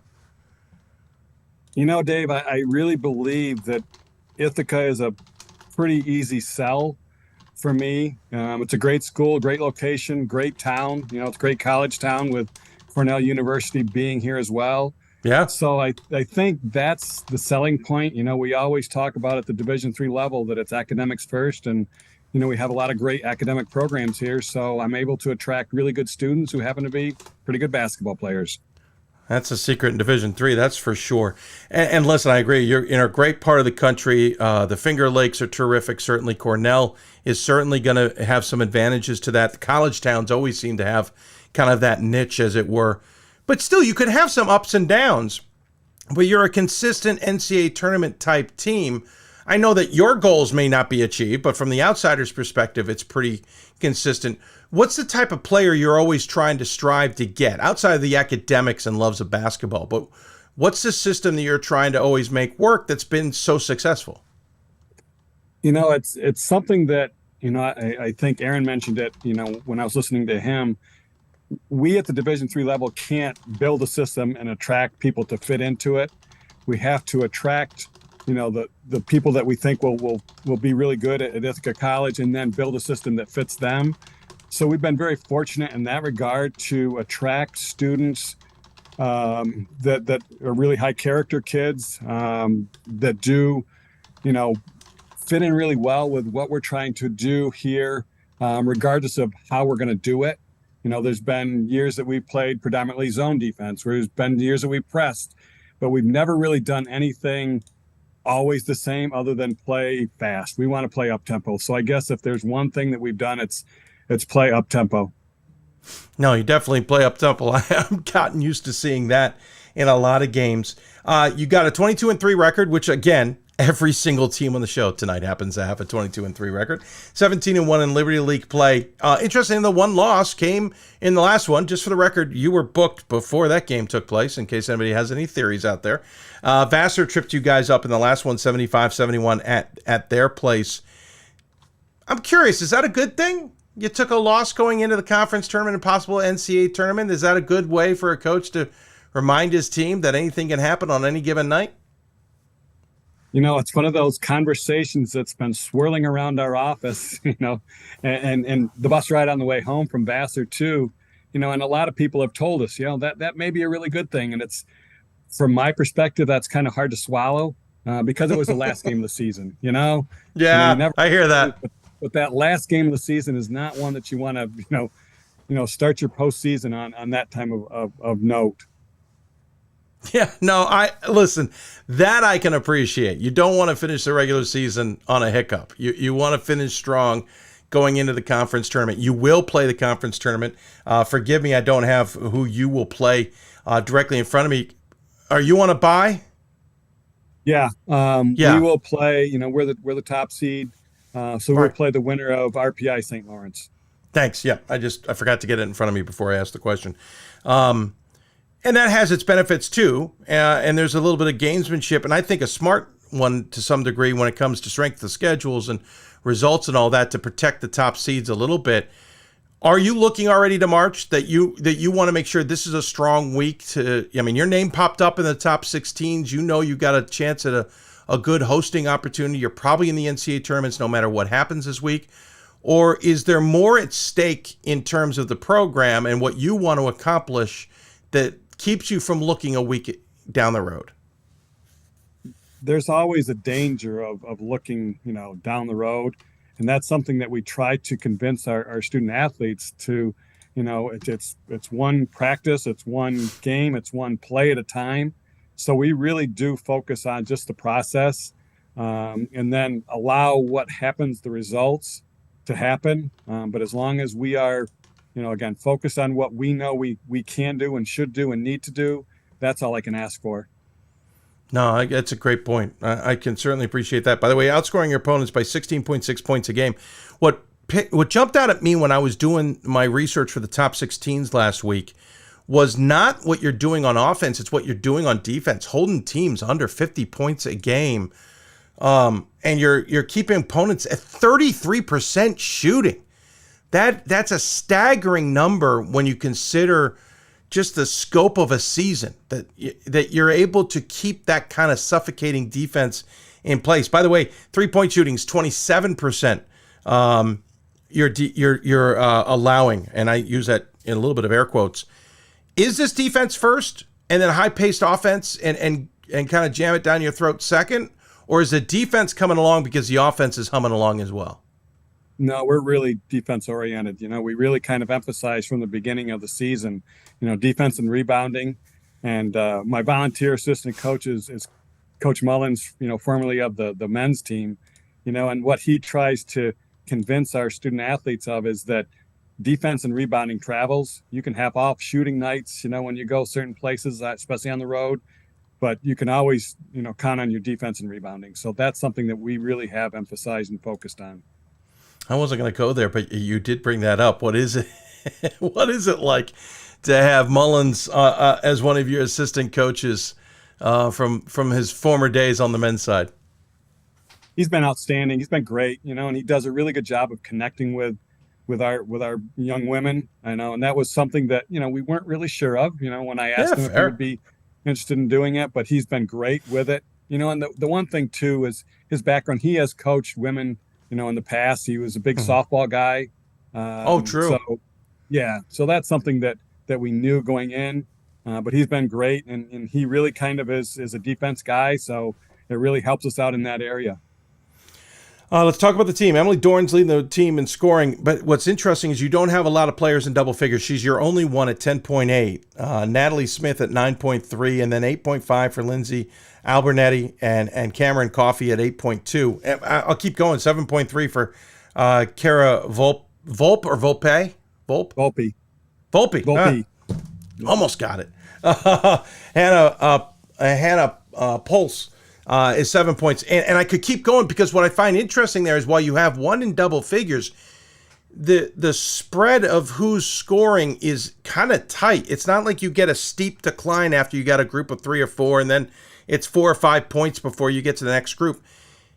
In my years of reading into those things, it feels like it's a lot of options on the floor at any time. And yes, it might go through Dorn, or Dorn gets the most points on most nights, but you've got 2, 3, even 4 or 5 options at any given time on the floor.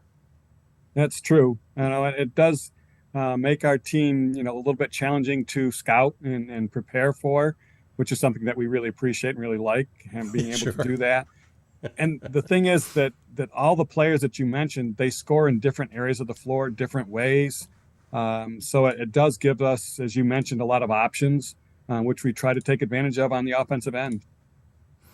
Well, it's working, that's for sure. Shooting, by the way, 41% as a team, so you're out shooting your opponents by 8%. You're out. The 3-point shooting is similar. Is that you're shooting 28%? Is that probably the one thing, if we're looking for an Achilles heel on this team, it's the outside shooting? Yes, definitely. I don't know the numbers off the top of my head what we score in the paint, but that's where we kind of want the ball to go. Draw the defense in, and then when we do get an opportunity to hit those outside shots, hopefully we can come through. But the bulk of our scoring is in the paint. You're in your 23rd season as head coach of this unit. Again, we talk about consistency, but it feels like, and I could be wrong, I feel like you're always about to take another step forward. Like there's some unfinished business when it comes to March. And I know you're not looking there yet, but just in general, historically, you've seemed like you've had programs that could take it to the next level and you've just missed out. Is that something that drives you, drives the coaching staff, even drives the student athletes a little bit of trying to take the Bombers to that next level? Absolutely. Yeah. Every year that we talk about, what we would like to accomplish, and in the same breath, I want to say that, we don't really talk about, long-term goals. We talk about, what are we trying to accomplish this week? What are we trying to accomplish next week? And we've had, we implemented this, steps of success meetings that we've had throughout the season, where we kind of sit down with the team and go over, okay, this is where we are. This is how we got here. So what is the next step? As you mentioned, that's what we're trying to do. So yeah, the next step is for us to kind of, advance, get to the NCAA tournament and then advance. So you've got a couple of losses this season, not to backtrack, but I'm curious how it's driving you forward. Obviously, the last loss to Vassar I know is in your craw a little bit, but you also have a loss to Scranton. Obviously, pretty good team. They're undefeated. They got you by 21, and you have a loss to Rochester. That was a pretty big spread as well, 83-66. Curious if those games are still kind of motivating this team or being used as a lesson on this season, or are those games been filed away in the vault and moving on? They're not relevant now. No, they're there. They're relevant, because in order for us to, as the previous conversation was about, advancing in the NCAA tournament, those are the types of teams that we are going to face, that we have to find a way to compete against and ultimately come on top. So yeah, they're always there, and they're never in the vault. Nothing ever goes in the vault. Fair. No, I mean, it's interesting because some teams I think do that with some really bad games. They're just one-offs, but I can get that they're a couple, and I can totally appreciate that those are the teams, especially a Scranton, who's just close enough in your general geographic area that could easily reappear on a bracket when you move forward. Dan, I really appreciate the insight that we're getting on this team. I'm kind of curious, what is it that we're not seeing on the floor or we don't see in the stat sheet that's making this team click, that is driving the unit or is making them successful? What is it that we can't get a finger on, as it were, to truly understand? You may find this humorous, interesting, whatever, but I can remember sitting with the players and I don't know what it was, and somebody asked them, very similar to what the questions you just asked me, and one of our players said, "We really like each other," So I think it's that they play for each other, they care about each other, they get along exceptionally well. So I think that's one of the things that people again don't see, but at the same time, if you come into our practices, they're very competitive as well. So it's not always easy, I think, particularly on the female side, to have teams that can compete in practice and then leave it on the floor and be friends and be close off the court. So that's something that this team has done exceptionally well. No, the dynamic on the men's side is, I would say, challenging and interesting, but I know on the women's side it tends to be more of a family. So if you're going at each other on the court, you kind of sometimes have to let those hard feelings stay on the court. Yeah. Yes. Dan, absolutely. Appreciate the time. Great to get an understanding of what's going on at Ithaca. If you don't mind, I don't want to be to end on a sour note, but I am curious. Ithaca's been in a lot of headlines, as a lot of schools have, about its future. I can't imagine Ithaca not there because it is so storied, but Cazenovia is a cautionary tale for a lot of people. What's it like on Ithaca right now? Are you guys feeling comfortable that the future for the Bombers, not along with the institution, is still going to be there in the next 2, 5, 10, how many years? Yeah, I do feel like we're in a really good space right now. Our administration is doing a really good job. Our board of trustees, they were just on campus here recently, and so I think we're very optimistic about the future of what we're trying to do as an institution. So yeah, I'm pretty confident that we're in a good place and we're going to be going in even a better place soon. Well, that's good to hear. Well, I hope you're also going in a better place as it were, for the program too, especially coming up after next week. As always, we give the coach the final word. Any final thoughts you want to share with those two, and Dan? I'm just going to, chime in with the previous two coaches and really appreciate all that you do for us at the Division III level, Dave. It's something that, one of your promos is, the Division III has, more teams and more fans and stuff like that. And, I've always felt this, and I'm a Division III person through and through. It's the best level to be at for students, for student athletes. And the fact that you highlight that is something that's really special. So I just want to really say thank you, Dave, for all that you do for us at the Division III level. Well, thank you, Dan. I appreciate it. Great to chat with you. I'm sorry, I did not realize it had been a while. That is our error, to say the least. Maybe we got a little too comfortable with how terrific the Bombers were. Thanks for coming on and talking about them. I'm sorry it came on after a loss, but I think it made it more interesting. We'll look forward to talking to you down the road. Thank you, Dave. Dan Raymond joining us on the Hudl Hoopsville Hotline. Terrific conversation with him. I think that Vassar loss is a game that should make everybody else cringe, because I think the Bombers will be coming out guns blazing, as it were, in their next set of games. Again, they got conference tournament semifinals coming up. They're waiting for their opponent to find out who it is. They've got to bye. And then they're on to the NCAA tournament, hopefully coming up here in a week's time. Look forward to seeing where they get slotted.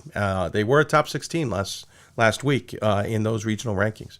When we come back, we'll talk women's top 25. Our experts, Riley Zayas and Scott Peterson, join us. You listen to Hoopsville, presented by D3Hoops.com. Back with more after this. These are your teams, your players, your community of fans. This is where they play, where they practice, where you cheer. At every meet, every event, every game. Your community is passionate, dedicated, supportive. You know the tension of a close game and the thrill of the win. So while you're cheering, keep an eye out for anything out of the ordinary. If you see something suspicious, say something to local authorities.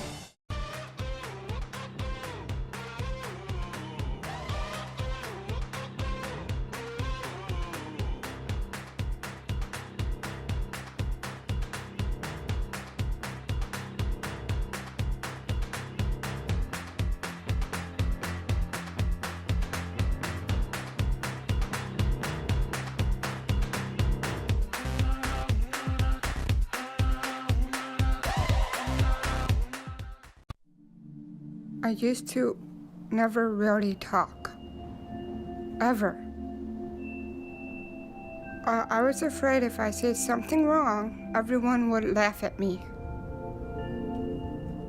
But then I started to play golf with Special Olympics. It helped me to find my voice. And now everyone else is speechless. We've got more schools than Division I, more fans than Division II, and more upsets than March Madness. There's 800 programs with over 11,000 games leading to 2 national championships. And we've been covering it all for over a decade. From Eastern to Occidental, from Puget Sound to Piedmont, from Southwestern to the University of New England, and from Hope to Calvin. Nobody covers Division III basketball like we do. We're at D3Hoops.com at www.d3hoops.com. I learned a lot of valuable lessons playing college football. I never thought about the health benefits of exercise until I actually started to talk to coaches in college. It's not only just for performance, it's for life. My coaches instilled the importance of well-being, not only building up strength, mental health, getting enough sleep, eating properly is all what it is to be healthy. I decided that I want to go into personal trainer and share my knowledge that I obtained in college about physical and mental well-being. Welcome back to Hoopsville, everybody, as we continue on this evening. Lots talked about. We'll recap a little bit at the end of the show, but we've got our women's top 25 panel out. As we speak, the women's top 25 poll has not been released. Gordon is tied up at a playoff game this evening on this Monday evening. I do have a quick note that he shared. He said, not much change. Washington and Jefferson replaces Washington in a holiday-appropriate poll. I had to share that because on this President's Day, I thought that certainly was appropriate. Of course, when we talk top 25, two of the guys that we've enjoyed chatting about it with are Riley Zayas and Scott Peterson. They certainly had a bit of a a pulse of things, as it were. So joining us on the Hudl Hoopsville Hotline for our top 25 double take. Our last one, to be really honest, because we'll be pivoting and talking more NCAA sports or NCAA tournaments with these two fine gentlemen in a week's time. But guys, thanks for taking the time to come on tonight. We do our dubious, our deep dive, and our debatable, and we'll explain those in just a moment. But Riley, we'll start with you. Overall, it's been kind of a little bit of an exciting few weeks here in women's basketball. While the men have gotten a lot of the attention, the women have certainly had a few games of late that have gotten everybody's attention. No doubt, Dave. It's been a fun thing to follow the last couple of weeks because we're now in that point where teams are in the home stretch of their conference schedules, and a lot can happen. I mean, we've seen a lot of teams kind of upset some top 25 teams or even top 25 hopefuls, some games that kind of raised some eyebrows. And then obviously we head into the conference tournaments where we all know a lot can happen in this week and could change the way that we're currently viewing the way the NCAA tournament will be bracketed and seeded. So this is a great time to be following D3 women's basketball. No, I totally agree with you. Scott, thoughts on what we've been seeing of late? It's been fun watching top teams get pushed, right? We hoped for some more mayhem. Well, maybe not everyone was hoping for the mayhem, but a couple of UAA underdogs almost took down the top team. Trinity, Texas was pushed. We saw Ohio Northern and Ithaca lose. And I think it's fun for the entire game to see those top teams in tough games, whether they win or lose. No, I agree with you. Definitely makes it more interesting and gives us something to talk about. All right, so we have a deep dive, a dubious, and a debatable team from these fine gentlemen. I actually don't know who they've picked, but these two seem to get together behind the scenes, craft a whole show together, and leave me out of it. But I enjoy it because it gives me some fun to dive into. Our deep dive is a team who's not getting a lot of a top 25 attention or none at all, even by any of the voters like Riley out there. And maybe they should, or at least let's present a case for why they should. Maybe you disagree. A debatable team is one that it's out there. We're going to have a conversation about. And a dubious team is the opposite of a deep dive. These guys think they're maybe a little too high in the poll, that they need to come down just a bit, or maybe totally. Riley, we'll start with you. You let me know, because I am flying blind here, sir. Do we start with dubious, deep dive, or debatable tonight? Why don't we get the negatives out of the way first and go dubious? All right. Go for Sounds it, sir. good. All you. You know, I'm gonna. This is a tough one, Dave. Scott and I were talking about it. At this point in the season, we're seeing a lot of teams pushed. We're seeing a lot of teams lose. So it's kind of hard to evaluate, who might be in this kind of dubious category. One that I did not have in my ballot, but I expect will be in the top 25 this week, is Ohio Northern. And they've been a tough team to figure out, because it seems like as of late, you look at their record, 21-4, they're 15-3 in the OAC. They're putting together a good resume, but at the same time, you watch them, and a lot of the times and the results that they've had in games where they've ended up winning, they just didn't put the performance out on the floor that I would expect out of a team of their caliber and in a top 25 squad. And so, again, this is tough. I would say they're probably, for me, around 27 or 28. But compared to some of the other teams that are getting the attention right now nationally, they didn't make the cut for me. You even look, it's beyond just the double overtime loss to Muskingum this past weekend. It's also, a couple weeks ago they played at Capitol and we're down 12 at half. And credit to them for coming back and winning that game. But in a lot of cases, that's a game you lose. And so I think sometimes as voters, it's a challenge of evaluating the eye test versus the numbers. And I guess for comparison, Massey has them 31, Scott has them 25. They're right up there in the conversation, but not a 34. top 25 team for me. Go ahead, Scott. Yeah, I think when we're looking at the top 25 poll, the voters have the luxury of looking at segments of the year, right, in a way that the NCAA committees cannot. And Ohio Northern is 6-3 over their last 9 games and could have 5 or 6 losses instead of just 3. And so it seems like the latter part of the season has been a little bit tougher on them. they have 3 games that meet my own criteria for a big game, which kind of looks at, who the strength of the opponent that they're facing. And in those 3 games, they have a negative point differential and a negative rebound differential. And I think we're seeing a team fade a little bit. That doesn't mean they can't turn it around. But I think there are at least 25 other teams that I would put into the top 25 before Ohio Northern. All right. I dig it. Okay. All right. Ohio Northern is one of our dubious. Scott, who's our other?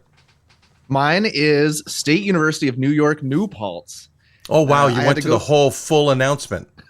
I had to go down a little bit. So there's 6 others receiving votes.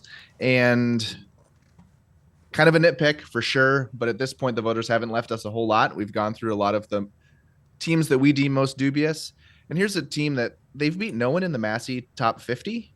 Their underlying stats do look good, but I think they just haven't played a high quality of opponents when compared to the rest of the top 25, 30, 35 teams. So, I mean, they've beat Cortland, Geneseo, and Oneonta 2 times each.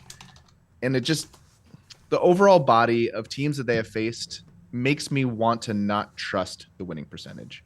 So, as I've always said before, when you play a weak schedule, it doesn't mean that you're bad. It just means it's harder for us to know where you are.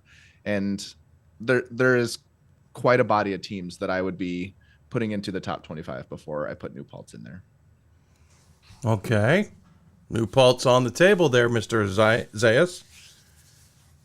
Yeah, I'd agree with you, Scott, from that standpoint. You look at their record, 18-0 in conference is pretty impressive. I liked the win at Cortland a lot. Watched that game and really thought they played well. But at the same time, I can completely see where you're coming from. I don't have them in my ballot.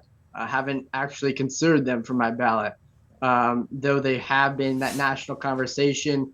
You can only win the games in front of you, but in some of the games, especially in the early part of the season where they could have picked up some of those quality wins. They played Messiah. They played, Messiah was the big one for them from my perspective, and ended up losing that one by 7. So I think it's hard to, in February, be evaluating results from November, but at the same time, you don't have much more to go on New Paltz, and that makes it a tough sell for a top 25 team for me. All right. I like it. Got me thinking too, just for the record. So I like that. You got some interesting thoughts. I'm curious now where we go. Scott, you get to choose. It's deep dive or debatable. That's the 2 remaining choices. We're going to go deep dive, but one last point on New Paltz. Sure. I realized today that when comparing just their NCAA resume to Ithaca, those 2 resumes are almost identical. Interesting. There's almost nothing between them, I think, in the eyes of the NCAA committee. But we're going to go deep dive. This is going to be a UAA heavy show. My deep dive is Emory. So they're 8th receiving votes in the D3 Hoops poll from a week ago. And I think they've got some solid wins. Chicago and Tufts, I think, look better now as the season keeps going on. They've also they've taken care of Case Western twice and Carnegie Mellon twice. And they have also beat Colorado College. I like their underlying stats against a pretty strong SOS. So Emory is a great example of a team that I would consider for the back end of my top 25, where I'm probably not considering New Paltz, but Emory would be in the same range as an Ohio Northern, right? They're kind of all in this bucket where maybe they sneak into the back end of a top 25.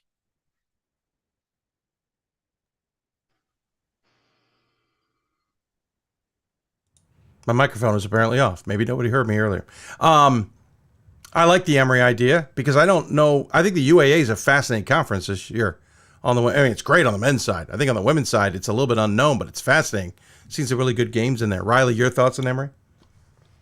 Yeah, when Scott told me his pick of Emory, I really liked that. I've watched a lot of the UAA games this year. I watched a lot of Emory's games and have really, really liked the product they put out on the floor. This is the conversation that we've talked about for so long now. It's the SOS versus win percentage kind of conversation. How do you view that? Emory is 7-6 in the UAA, but it's also probably one of, if not the deepest conferences in the country. Emory has really challenged some teams, and they've been consistent in that. It hasn't just been 1 or 2 games. You look at NYU, even this past week, They went right down to the wire, and where you ended up pulling that one out by 4. But this is a team that really can shoot the ball. Claire Brock is fantastic from 3-point range. They have all the parts and pieces there, but it's just been a tough way to evaluate them, I guess, because of the losses and barely staying above 500 in the UAA. But yeah, this is definitely a team to keep an eye on. All right, well, who's your deep dive choice? Yeah, and so mine is a team I'm not voting for, but they definitely caught my eyes of late and are in that Pool A conversation. It's Gettysburg out of the Centennial Conference. You look at them, they got a nice record, 19-6 overall, 16-4 there in the Centennial, finished second behind Johns Hopkins. You start to look up and down their resume and some of the wins that they put together. They beat Randolph-Macon, firmly in that ODAC title conversation right now. Randolph-Macon is also regionally ranked. They beat Johns Hopkins twice, which really says a lot for me, being Johns Hopkins on the road. Beat Misericordia, team ranked in Region 4. They also have the win at Dickinson, which is a Massey Top 100 team. And then they also have some good losses. If you can categorize losses as being good, they played Mary Washington really, really tough. They played Messiah really tough. Those are 2 games that stuck out to me watching them back then and then now looking back on what they've accomplished this season. The other thing I really, really like about Gettysburg is they have 4 starters who have started all 25 games for them. They have 1 who started 24. Says a lot about the chemistry and the cohesiveness of the team. And this is a team that if they find a way to win that Centennial Conference tournament and get into the NCAA tournament, I would be keeping an eye on. They could really surprise some people. Hey, I know Gettysburg well. I call quite a few of their games. I'll be calling Friday's game, just for the record.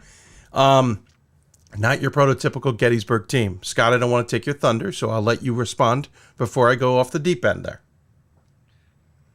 Yeah, I think they're great for a deep dive because I don't have a very specific feeling on them. I think they have some high highs and some low lows this year. I think sweeping Johns Hopkins during the regular season and the Macon win and the Dickinson win, like those are solid wins. And there are lots of other great teams in the country that don't have 2 to 4 wins of that quality. But at the same time, Gettysburg has lost to Washington, who continues to look worse and worse as the season goes on. They've lost to Muhlenberg. Unfortunately, right? They had a good thing going and have just kind of wheels fallen off recently.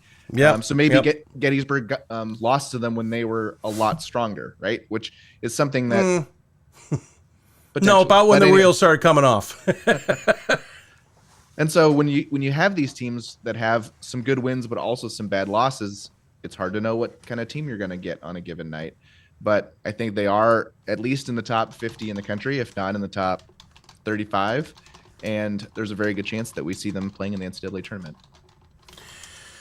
Listen, Gettysburg's a good team. They are not what we're used to. They aren't as deep in terms of a size of the bench. Their talent isn't as incredible as we've had it, but that is a good coaching staff. It is one who gets the most out of their players. I think they're going to certainly have a possibility of getting to the NCAA tournament and making some waves. The win over Hopkins is impressive. The one at the beginning of the season is very different than the one at the end of the season. The beginning of the season, that was a lousy game. Neither team played well to start. Hopkins ended up just not being able to do much with it in the second half, and Gettysburg rolled them. That game in that second game, though, was completely different. Both teams playing very well at the time. So great choices. I love them. All right, so I can choose this because it really doesn't matter. We're down to only one choice. It is debatable for you guys. And Riley, we'll go with you. So debatable team. Curious who your thought is on this one. Yeah, Dave, I wanted to debate Elizabethtown a little bit. They're a team in the landmark. They're picking up votes. They've been somewhat tough to evaluate because they're 20-3. They have a good win percentage. Their losses are to Scranton, 2 of those, and they've beaten Washington and Lee back in December. They beat Catholic twice. Beat Catholic on the road, which was a pretty impressive win at that point in the season. Took Scranton down to the wire, lost by 7, about 10 days ago or so. But then at the same time, you go back and there's not a lot more than that. At the same time, I think this is where you kind of have to evaluate, where you balance the strength of schedule and the win percentage. I'm interested to get your take on this, Scott, kind of the way you're seeing it, but I think they definitely need to be in that national conversation. I don't have them on my ballot. I can't see that a lot of other voters would have them in there, but I think they need to belong in the national conversation despite, the lack of wins to some extent for quality. They're a fascinating team because for the whole first part of the year, they were undefeated or close to it, but had played very little. And so you're just wondering, how real is this? And then they've played Scranton tough twice. And so you start to think like, hey, I'm seeing a quality team on the floor. They're taking one of the best 5 teams in the country right down to the wire. I think that this is a quality team. At the same time, they don't have a whole lot of really good wins besides, as you mentioned, Catholic and Washington and Lee. And we get this in Division III, where maybe your losses are to elite teams and all your wins, you don't have one over a top 75 team. And we kind of wonder, are you a number 60 team or are you a number 15 team? And I think that's where we are with Elizabethtown, because they're obviously a quality team, but we would love to see a game against like Ithaca or Cortland or DeSales or, because kind of that mid-tier between a Scranton and a Catholic. And you just don't have that luxury of being able to see opponents of every single segment of quality. I saw Elizabethtown at the very beginning of the season. I've always thought they've been really good. First game of the season is tough to judge, but I've seen them a little bit since. They're a good team. If they are clicking, they are a dangerous unit. But I think you bring some good points up, to say the least. It's hard to judge them, and I can totally appreciate that. And I've only seen them twice, so it's not like I've got a wealth of resources. I just remember walking away going, man, they've got a lot of great pieces in place. All right, so that leaves us Scott, right? We need your debatable team. My debatable, going back to the UAA, we're going to talk about New York University. So they were number 6 in the last D3 Hoops poll, and I am seeing a different team right now than earlier in the year. They kind of, because of how deep they went in the tournament, they returned, I think, just about everyone. I believe they were the preseason number 1. Well, no, Hope probably was, but NYU might have been close and then got to 1 and then lost at a certain point. And they didn't look so great in those losses that they took. But they have looked like world beaters recently. And a couple metrics that I use, I picked arbitrary thresholds, but I say, how many wins do you have against Massey top 50 teams? And how many losses do you have against teams that are outside of Massey's top 30? And NYU has the most wins without a loss against a team outside of Massey's top 30. So they're 7-0 in my homemade metric there. And they've beat some really good teams, and they've beat some of them pretty bad. And I would put them as high as 2 and no lower than 4. It's only a couple spots, but at that point in the poll, I think it's kind of a big deal. And I think they will be scary once again. Yeah, they could be. Riley? Yeah, Scott, I can completely see that. Just for full transparency, I had them 2 in my ballot this week. At the same time, I can see how you might say, well, maybe they belong more in the 4 to 5 range. I think, Dave, you had Coach Barber on right after they lost to WashU in Chicago. And since that point, NYU has looked really, really good. They've been really good at home. They're 13-0 there. On the road is kind of where I have to question a little bit. Even watching them against Emory, as I mentioned earlier in the show, this past Friday, they didn't look all that good, right? Emory hung with them, and it was a competitive game, but there was just some things there for NYU that weren't clicking. And at this point in the season, that's where you kind of have to question that a little bit. So, and at the same time, I would say just because of the other teams that are there at the top, you have Transylvania and Scranton still undefeated. The case could certainly be made to put an undefeated Scranton team above a NYU. I tend to favor SOS a little bit. So this is where I kind of put NYU ahead of Scranton this week. But certainly a lot of voters still favor the win percentage over the SOS. And in that case, the undefeated team would probably win out, whether that be Scranton or Transy. Yeah, no, I think the Violets are a pretty interesting squad. Not getting to play at home, too. There was some motivation there. you kind of wonder maybe that little slide was kind of them getting the news that they weren't going to be going back home. Who knows? And if the NCAA tournament coming up, how will that play a dynamic? No, good choices, guys. Really appreciate it. I don't want to take too much of your time because you have a lot better things to do. I know you do. You got to get ready also to join us on Sunday. I really appreciate it. Both these guys will be joining me to make our mock selections. I'm warning you now. This could be interesting. You guys just got done doing a version of it on Sunday for yourselves, for your own stream. Admittedly, I have not had any time to watch it. I apologize, gents. Something about Arizona just I was doing other things. What is your overall, if I gave you a quick question on it, what is your overall thoughts on what we are probably going to go through coming up here next Sunday, as it were? And Scott, I'll start with you. I think I am still, I can't wait for the third week of regional rankings to give more information for me to analyze, but I'm still trying to figure out how the committee is viewing certain resumes. When you look inside each region, it's pretty clear that that's absolutely a regional process. And those teams are ranked only against other teams in their region. If you kind of stick out in a bad way, you might get set to the side. But then when teams get thrown into the national conversation, they are viewed differently. And we saw that in the top 16. I was surprised to see Whitewater, Tufts, and Washington University with winning percentages under 800 ranked very well in the top 16. And it's clear that the committee is going to value strength of schedule and results versus region ranked opponents quite highly. I wonder if there is a winning percentage that is too low, and if so, what is that? Right? There are some teams that have winning percentages under 700 that have amazing parts of their resume, and maybe they're close to 700, 680. But I don't know if that's kind of an inflection point for how they get viewed. And that's absolutely going to be the toughest kind of resume for me to know where the committee will put them. And then kind of on the flip side, a really high winning percentage with that low SOS, like a St. John Fisher. Could they be in the mix for a late Pool C if they need it? I don't know, right? Because based on how they've been ranked in region and what we saw in the top 16, I don't feel a lot of certainty that I know. I think that's some good thoughts to chew on for the next week. Riley, yours?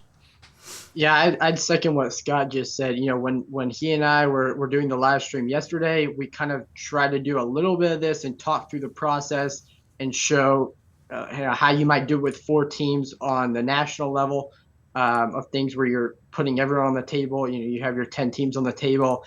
The biggest challenge, I think, is in evaluating how we're going to view the strengths of schedule as compared to the win percentage and finding those balanced resumes.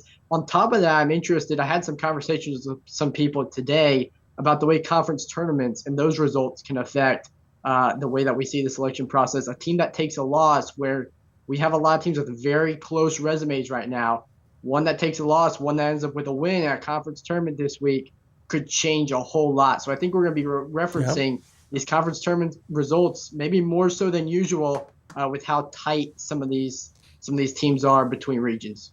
I'll even add into that, even a loss can sometimes be a good thing. Like the dynamic of who you played or who others played. And I mentioned it with Dan Raymond, you know, some of these conferences are going to 6 or shrinking from 8 to 6 or going from 4 to 6, protecting the top seeds, still giving some others, but not having them take an extra hit to their SOS. There's some of that gamesmanship, but there'll be an extent, and we'll see how that all plays out with the numbers. But guys, appreciate it very much. Thanks so much for coming on. Look forward to having you down on Sunday. And in the meantime, rest up. Rest up. Thanks, Dave.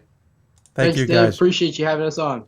Absolutely. Riley Zayas, Scott Peterson joining us. In the meantime, by the way, we're over $3,000 on our tote board. Thanks to the aforementioned John Krikorian, who has challenged everybody, including myself, to raise the goal to $10,000. And then on top of that said, everybody should be donating at least $50. I appreciate John for his support on that. And we hope you'll support us in our fundraising efforts. We're going to jump off to the break here, pivot, come back, talk men's top 25 double takes with Bob Quillman. Sorry, I was about to say Ryan Scott. He's not on. Bob Quillman, Matt Snyder, and Coach Mike Rainiac will join us. You're listening to Hoops Presented by D3Hoops.com from the WBCA and ABC studios. Great moments are born from great opportunity. That's what you have here tonight. That's what you've earned here tonight. This is your time. Now go out there and take it.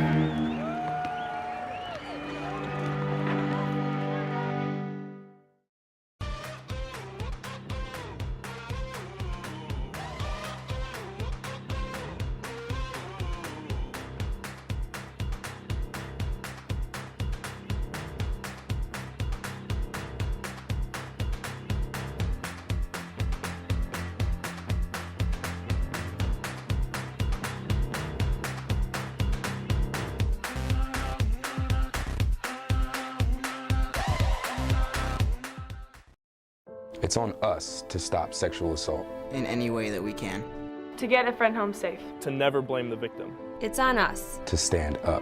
To make our community safe for all. It's on us. It's on us to look out for each other at parties. It's on us. To be more than just a bystander. To step up and say something. It's on us, all of us. To stop sexual assault. Learn how and take the pledge at itsonus.org.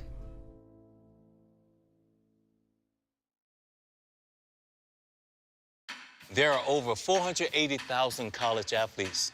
Only 2% would go pro. That means over 470,000 will not get a shoe contract.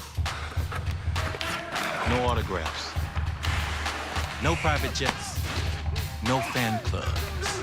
No Hall of Fame inductions. Instead, they will walk away with something much more valuable.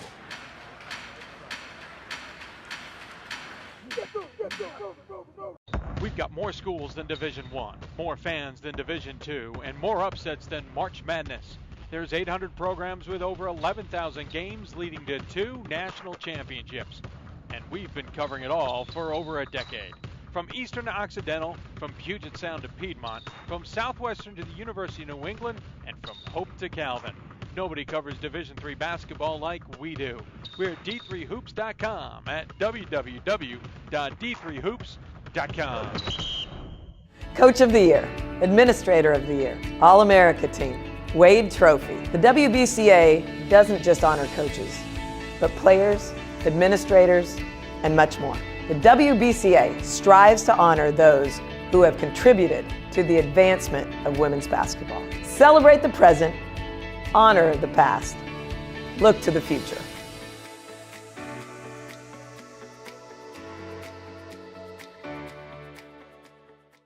For the love of the game, but for those of us who are Division III student athletes, it's more than that, a lot more. Sure, the game is important, but as we work so hard to build both mind and body, it's more about team. That is why NCAA Division III teamed up with Special Olympics, and in giving the gift of sport to those for whom it seemed an impossible dream, we are working to make this a better world. Help us keep that dream alive. You can make a difference. It's on us. It's on all of us. And it's time to act now. It's on us to start the change. It's on us to be the change. It's on us. It's on Division III. It's on all of us to stop sexual assault.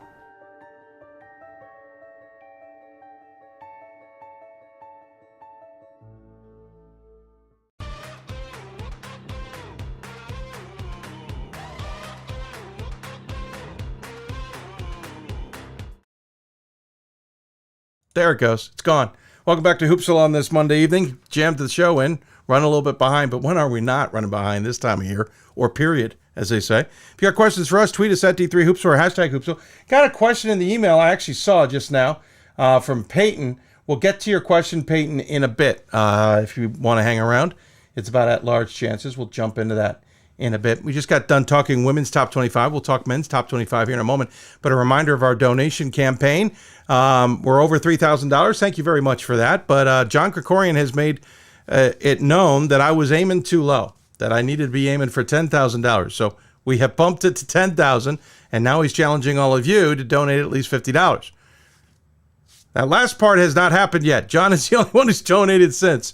So no pressure, but Coach K says that you should be donating to Hoopsville, and I'm going to use and abuse that every chance I get. Let's pivot, talk men's top 25. The newest poll is out on the men's side, and I admit, while I retweeted it and I took a quick look at it, I didn't dive in because it's been a wacky day. So that's why I bring other guys on to do that heavy lifting for me, and that's interesting. Something's not working, so bear with me. We're going to have to quit that program and bring it back in. Ryan Scott usually does some of that for us, and we appreciate the work that he does, but I decided to go in our final grouping of the season. For whatever reason, it is not working properly. Bear with me here a second, folks. It just sometimes doesn't like us, and we have to kind of kick it. So let's see. Oh, I know what's going on.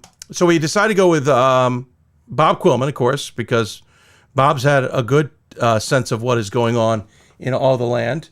Oh, this is weird, guys. Just bear with us as we're dealing. It seems like our connection point every once in a while just quits on us. This is why we do it on another computer, because I like to add challenges to my life. Hold on, as we're just going to call it up one more time. Worst case, we're going to take a quick break and do it another way, but hold on. There it goes. Good. It popped up as it should. Now let's just do one other thing. There we go, and then pull that. And now I can join to the Hudl Hoopsville Hotline, even though my audio is there. Bear with me. I will kill that in just a moment. But the guys are here. That's the most important part. It is Bob Quillman. It is Mike Rainiak. And it is Matt Snyder. Gentlemen, thanks for joining us on the Hudl Hoopsville Hotline with your top 25. First and foremost, guys, you got to be pretty thrilled with how this season is kind of coming to an end. Bob, we'll start with you.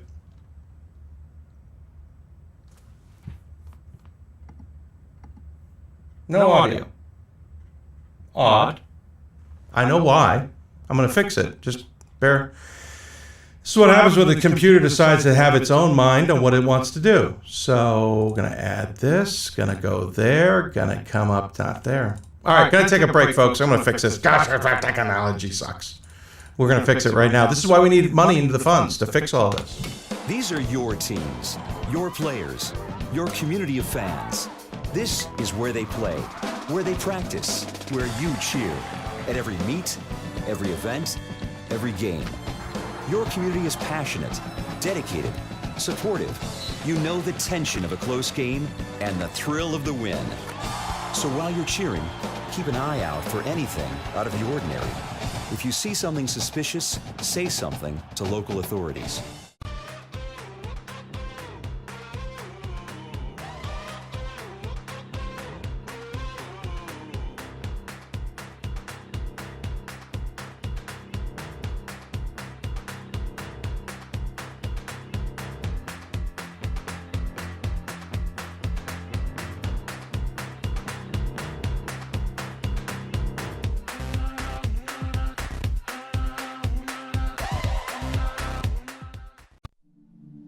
I used to never really talk.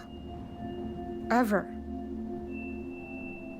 I was afraid if I said something wrong, everyone would laugh at me. But then I started to play golf with Special Olympics. It helped me to find my voice. And now everyone else is speechless. We've got more schools than Division I, more fans than Division II, and more upsets than March Madness. There's 800 programs with over 11,000 games leading to 2 national championships. And we've been covering it all for over a decade. From Eastern to Occidental, from Puget Sound to Piedmont, from Southwestern to the University of New England, and from Hope to Calvin. Nobody covers Division III basketball like we do. We're at d3hoops.com at www.d3hoops.com. I learned a lot of valuable lessons playing college football. I never thought about the health benefits of exercise until I actually started to talk to coaches in college. It's not only just for performance, it's for life. My coaches instilled the importance of well-being, not only building up strength, mental health, getting enough sleep, eating properly is all what it is to be healthy. I decided that I want to go into personal trainer and share my knowledge that I obtained in college about physical and mental well-being. All right, we're back. The audio's a little different on my end. You're just going to have to get used to that because otherwise it was going to get brutal. So joining us on the Hudl Hoopsville Hotline to talk about the men's top 25 is Bob Quillman, Mike Rainiac, and Matt Steiner. And just for the record, Rainiac's talking about flavored toothpicks. That's where it goes when I'm dealing with tech issues. They go in the deep hole. See if we can get them focused back on the real topics. Top 25. Well, hold on. Now I can't hear you. How come I can hear you? It's ridiculous. Try this. You know what? Try that. Sponsored by Zero Picks. Your flavored toothpicks. I'm literally hopefully gonna. Something hates me. Can everybody out there go ahead, Bob? Give me a sense of what's going on in the final things going here. I'm gonna watch the audio and see if everybody can hear you. Okay, so we don't know if anyone's hearing this, but yes, try to catch everyone up. There's a lot of stuff going on right now. Dave just got back from Arizona. We don't know what the hell he was doing there. He had to cover this Yeshiva Farmingdale debacle, so he crushed that. Rainiac's got flavored toothpicks. Snyder made a program to make jump shots on a computer, and it's conference tournament week, and there's just a lot of things happening right now. I don't know if Dave can hear anything that we're saying. No, Dave, can you? It hear worked. us? We're gonna go with this option. It worked. Phenomenal. Yeah, I mean, when you run a show where you're just like recording a Zoom meeting like me and there's no production, you can't break anything like this, Dave. So this is true. Shouts to the QCast right now. No, absolutely. The record and be simplistic has its purposes. There's a reason the KISS has a place in the world. The problem is I did, and the rest of it broke, but I digress. All right, top 25. The last time we're going to have you guys on to debate all this. It's a fascinating finish here because I think when I was doing my top 25, I got down to 12. I didn't have everybody in the same order, but if I jumped, what I do is I put everybody in the top 25, how I voted for them, and then I start putting everybody's records in. That's my first step and how they did that week. And so I'm going in order, and by the time I get to a point where I might skip and go, okay, I'm out of order, the top 12 was all the same, just different spots. After that, no, fell apart. So I got 2 reads on that. Everyone seems to have consolidated on who the top 12 teams are. We all have an understanding of who the best are up there. After that, it's an absolute free-for-all. Anybody have any other thoughts on that? Because that was kind of where my head went in the last 2 weeks. Yeah, I think for me, I've had something similar. You know, my top 10, maybe 12-ish, have not changed too much. The order's flipped around, but I've consolidated pretty well on the top of my ballot. It's been the back half of my ballot that have some teams churning in or out. And I think I see that nationally as well. Rainiac, any thoughts? For me, I messed it up. The first one I posted online, I forgot WPI, and thank God for it getting pointed out. It wasn't because I take advice from all the lovely D3 people that harassed me about my poll, but I really did miss WPI because I was just shifting things around a little bit. The top 12, like you said, is pretty much the same, and after that, it is really, I don't think that there's much difference between 13 and 25, or in this case 13 and 35, to be honest. It's almost like there's 2 tiers of parity. There's parity in the top 12, and then there's a little bit of a drop off between the next 20. And we're just going to shake it all out as the weeks progress here, especially with conference tournaments and NCAA coming in. Yeah, for me, I haven't really drawn my own consensus on anything. If you're on my ballot and let's say you're ranked 8, and you have a crappy game, you could be gone. And likewise, on the flip side, all of a sudden you could wake up and you can be on my ballot at about 10 and you weren't in last week. That just, I've grown comfortable with that. I've done that now with Case Western Reserve. I was all over them for being dubious for about 6 weeks on this show. Who else? Williams. I've had to slink back in on Williams. They look great all of a sudden. So like every team I've beat up on, they're way up top of my poll all of a sudden. Every team that I loved, I got on Rainiac. He had Elmhurst out one week, and I shamed him on Twitter. Where did Elmhurst go? They're gone. So I don't care. It just is what it is. That's my analysis, Dave. No, I agree with you. I've had teams where I have absolutely taken them that are top 15 and just punted them. It's a little weird because I don't think I've done that consistently before. All right, let's go into it. We have dubious, deep dive, and debatable. I'm curious, Matt, you haven't had a lot to say. You're being a quiet, little licking your wounds still from the loss to Hope guy. Sorry, ouch. Couldn't resist. 13-1 conference champs. It's fine. Yeah. All right. Wish I had that problem. I pulled you out of my top 25 for it. No, I'm kidding. I did not. Where do you want to start with? Let's do a deep dive. Ooh. All right. You want me to take it? Go for it. Okay. My deep dive is Montclair State, a team I did not vote for them. I saw they received 1 poll point this week. And I think Montclair State is a team who is interesting. They're 22-4 right now. They had a win in the NJAC quarterfinals. They're heading to the semifinals. They split the season series with Rowan, who's another good team in their conference. What they don't really have on their resume for the season is an elite win. They were 0-2 against Stockton, who's the other top team in that conference. But I think where they're positioned, they've had, like I said, 22-4. They have a lot of other good results, not elite results. If they were to, win a semifinal and then a final, win the NJAC tournament over Stockton and Rowan, I think we'd be talking about them as a very interesting team entering the NCAA tournament. I think they're probably in either way, but as far as like a top 25 status, they get another couple of good wins, then maybe they're the team out of the NJAC that we look at ranking, kind of heading out of the conference tournaments and into the national tournament. And what's interesting in the NJAC is Kane got knocked out by College of New Jersey. Kane was actually having a good year too. They would have been like the 4th team in that group. I do think whoever comes out of the NJAC as that quote unquote champion, they're poised for a deep run. I do believe that. I think they're going to be conference battle tested.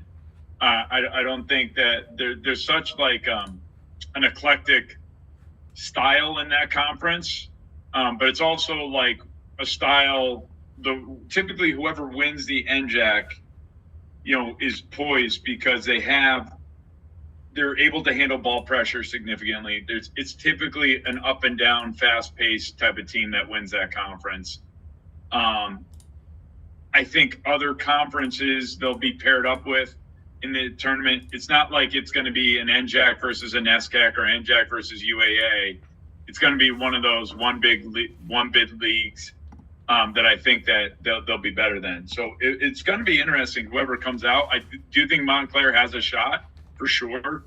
Otherwise they wouldn't have won their first game. But I think getting past Rowan and getting past Stockton or whoever they face, that's going to be their litmus test. Bob, yeah, and they look good for Pool C too. Stockton and Rowan locks, and it looks like Montclair is also a lock. Mike, I think we could have cool matchups. You could see NJAC versus NESCAC, NJAC versus UAA, NYU versus Montclair. You could come up with a cool matchup based on who's in, and that's one of the cool things we're going to see. And I think, just like you said, it's typically we don't see that. This year, absolutely. Yeah. I agree, absolutely. I like the pick. It's an interesting thought on it. NJAC's got to still prove things to me. I love them. I think Rowan's a good team. I'm waiting to see. Listen, I know Stockton got to the second weekend, but the story was because Yeshiva had already peaked and it's fallen off, and Hopkins was stuck in a quagmire, and that's not I know it sounds like I'm knocking Stockton, but I'm waiting for a team to really take it by the horns and really make a run, and I'm just not sure we're going to see it this year, but we'll see. Maybe I'm wrong. All right, next deep dive, we'll go to Rainiac. Why not? What do you want, sir? All right. Well, this is a really big deep dive. All right. And let me preface this in the fact it's that deep, sir. It is very deep because based on just what Matt said with Montclair like winning 5 games to go into the NCAA tournament deep dive, I'm gonna go a similar route, and I'm gonna go with Hobart. And now, mind you, we can't pick deep dives from like there's like everybody's picked the deep dives I wanted to go with. So like yeah, that's your excuse. Yes. So I went between that and flavored toothpicks. I went and researched, I've been watching this team for a while, and yes, I'm in New York. I'm picking Hobart. Okay. And the reason is I really enjoy watching them play because of their style and kind of what's going on. I think they have the makeup to win that conference outright because a lot of the heavy hitters in that league, in my opinion, aren't as strong as what we were big on early on, and now they're not as strong. I feel like St. Lawrence is the 2 seed in that tournament, but I think St. Lawrence is flawed in many different ways. Hobart, they're one of the tops in the country in rebounding margin. They're plus 13, which is absurd. They have a phenomenal player in Jackson Meshinik, 6'7" guard, 21 points a game. He's only doing that in 30 minutes, which, mind you, that's impressive. And I feel like just their biggest loss was Oswego by 12. And I think Oswego is potential Final Four worthy, and that was early on in the season. They have the best support staff that I've ever seen on a website. They got like director, manager of communications, but seriously, I just think they have the makeups to make a deep run. Because if they win the Liberty League, I think you heard it here first, okay? They will be top 25 by our final poll. I guarantee it. If they win the Liberty League, they have the makeups to go deep against some of these other teams, and they're well coached by Stephen Thompson, who was also a baller back in the day, and so he gets winning. I honestly think that they have the makeup because size, everything across the board, rebounding travels, they defend well, they're plus 8 a game. I'm going with Hobart as my deep dive because everything else was taken. I like flavored toothpicks. Go Statesman.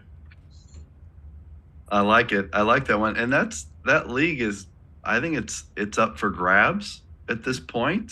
Why couldn't they win that tournament and get in? So that Region 3 picture is crowded right now. After you go Oswego, Rochester, Utica, but then after that, you're like Nazareth, Cortland, Ithaca, Brockport, RPI, whoever comes from the skyline. So like it's there for the taking. So yeah, I like that. I thought Hobart was a really interesting team in November. They had that Oswego loss, like you said. They had a win over Rochester, which looked great at the time. Since then, I just really haven't seen any results that have surprised me to the positive. So I think that league is open for someone to win it. But I would be surprised if, at this point, if Hobart makes a ton of noise down the stretch. We'll talk to you in March. I'm looking forward to it. Matt, I'm with you. They might win the Liberty League, but that's, I think, where the headline ends. Yep, okay. Bob? I wanted to go with other 95 other deep dives, but you've made restrictions.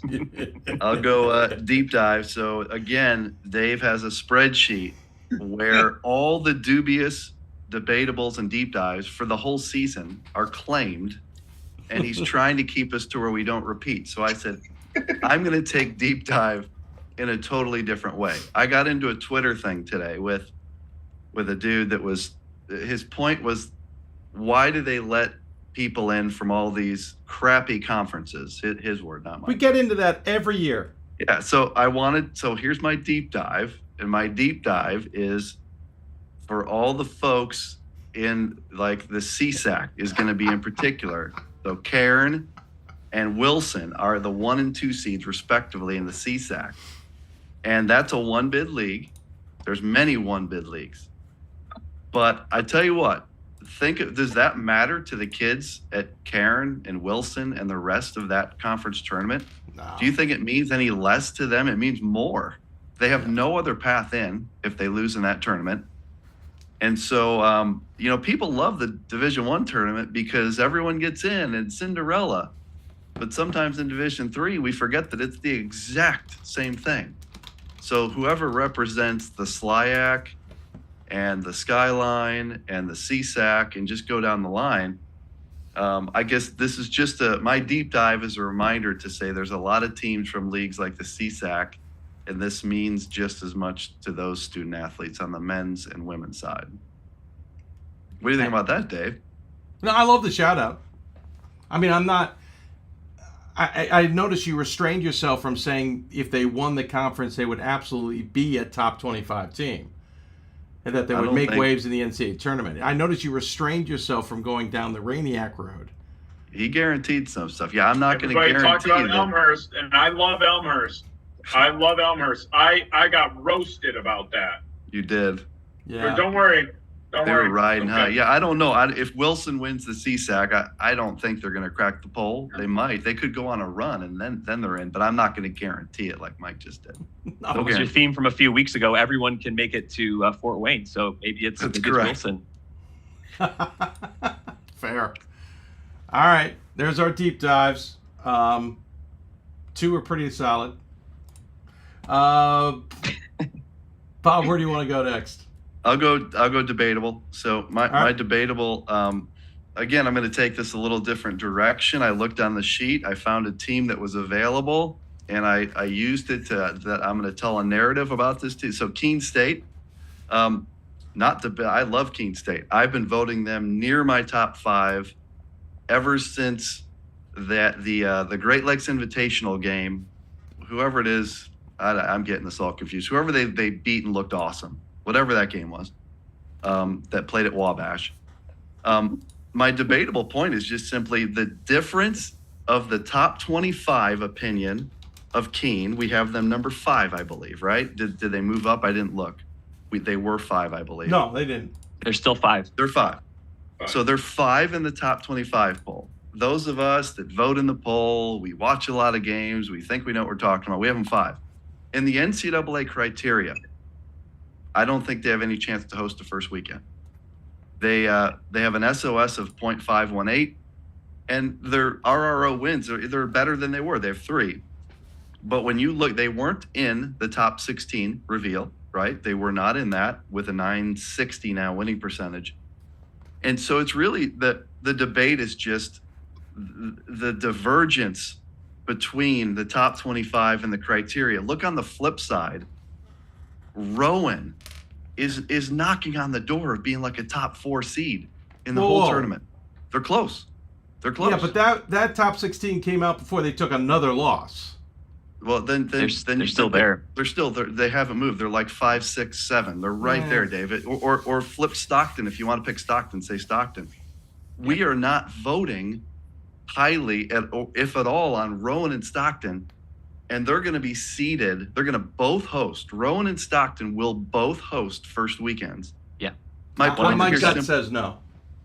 Oh no, Dave. It's a lock. Rowan and Stockton. Well, because one of them's so, taking another loss at least. I think they could both take another loss. I don't think they're going to do it. Now I'm going to guarantee. I'm in the guarantee business all of a sudden, Dave McHugh. Yeah. Let's do it, Mike. No. Here's my point. My point is, it's crazy how the different ways to evaluate are so incredibly different. I'll throw one more out there is like, I'm telling you what, Carleton is a great basketball team. If they lose in the MIAC tournament, they're probably out. Same with Barry. They're probably out. Same with Calvin. Calvin is a fantastic basketball team that would probably be out. So I'm just saying, like, the eye test, us evaluating teams versus their criteria, holy cow, it can be a mile apart. That's my debatable. I don't even know if I'm debating. I'm just saying. That's all. You guys can comment if you want. By the way, the Carleton issue is all about the MIAC and its scheduling. They have got to blow up that system because there are good teams in that conference that keep getting left out of the tournament because they play way too many conference games. We've said They're that playing 100 a times. double round robin with a lot of teams, and hey, credit to them. They haven't pulled the scam that other one league pulls. It's not a scam. Stop it. Kind of a scam. That's kind of not. All right, Mike, debate. Do you want to debate that? I honestly, like, this is from a coach perspective. This is where I always, like, when it comes to numbers and things like that, like, this is where you're either on one side of the fence or you're on the other. Like, the eye test to me, like Keene State, they're phenomenal.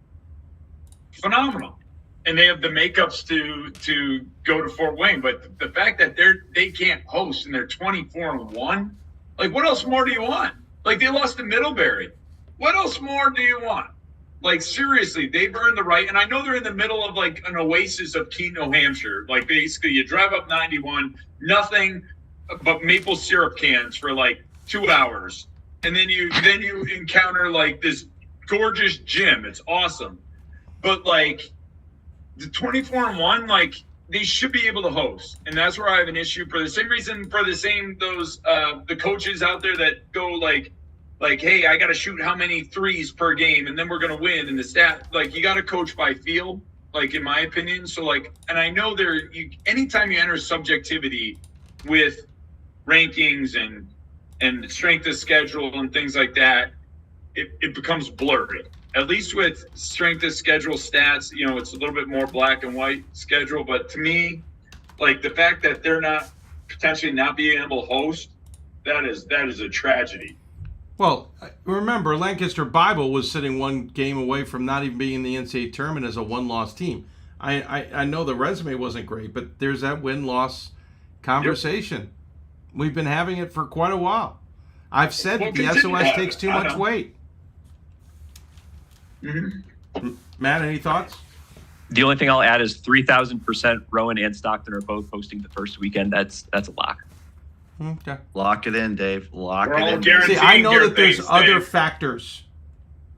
I know there's other factors. Guaranteeing things. I love it. This is great. Hold on. Other factors, like hosting history factor. There's factors. You're going to lose a host to Texas. I've already accounted for that one. You're going to lose hosts in other locations due to geography or some other twist. You'd have to lose about 8 hosts to get to where those two would not be hosting. One of them takes another loss and SOS numbers shifts. SOS is going up. Yeah. All right. I just don't think you're going to see it with you how you think you're going to see it. When Matt and I agree on something, we got to be honest. It doesn't happen often. So you two agreed on something last year, and I was right. That's a fair point. Are we talking to sales? To sales, yeah. I'm being Norway here. I'm Norway. Norway? Sweden. Switzerland. Switzerland. That's it. Wow, we've gone off the deep end. Let's get back on track. Who's got their debatable left? I have one too. Yeah, I'm going to go with John Carroll. And for this, and debatable more so because I was thinking about, obviously, we talked about, we've taken out a lot of teams, but debatable because preseason, we talked about how they had all these transfers coming in, preseason unranked. They slowly continue to take care of business and slowly continue to be continue to prove themselves. They're led by a phenomenal kind of group, but in particular, they have a great point guard in Chicoine, where he's averaging like 5 assists a game from Youngstown. They have the makeup to be obviously national champs, and they're already conference champs. But the debatable thing is, and I'm going to tie in Case Western with this as well, because they're also a notable team that has brought in a ton of transfers. With the makeup now of Division III, are we going to start to see more of this we're a complete reload, because last year John Carroll was like 2-50 in their conference. This year, conference champs. Case Western, prior to 2 years ago, average below in the UAA. Todd McGinnis said, hey, this is the route I'm going to take. I brought in Griffin Cornicker from Middlebury and all these other transfers. Did it again. Are we going to start to see this kind of makeup where now you got almost like the D1 and D2s have done it for a while, and we talk about transfer portal. Are we going to start to see it now more at schools that have that leverage in Division III?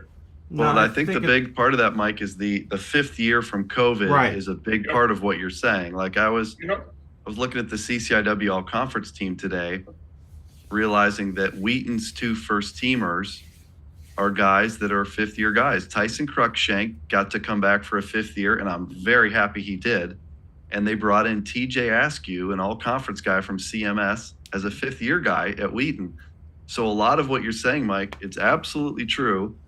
And the 5th year is a big part of that. Mm-hmm. And I that's think it's true. We got 2 more years to that. On the short range, I don't think it becomes a pattern. Yeah. Mm-hmm. Because eventually this is going to time out.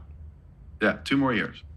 Yeah, that's kind of I'm interested to see, like, because if I'm going back into coaching and I'm seeing the makeup, like Chicoine's a sophomore, I think, and Frazier, who leads them, he's a sophomore.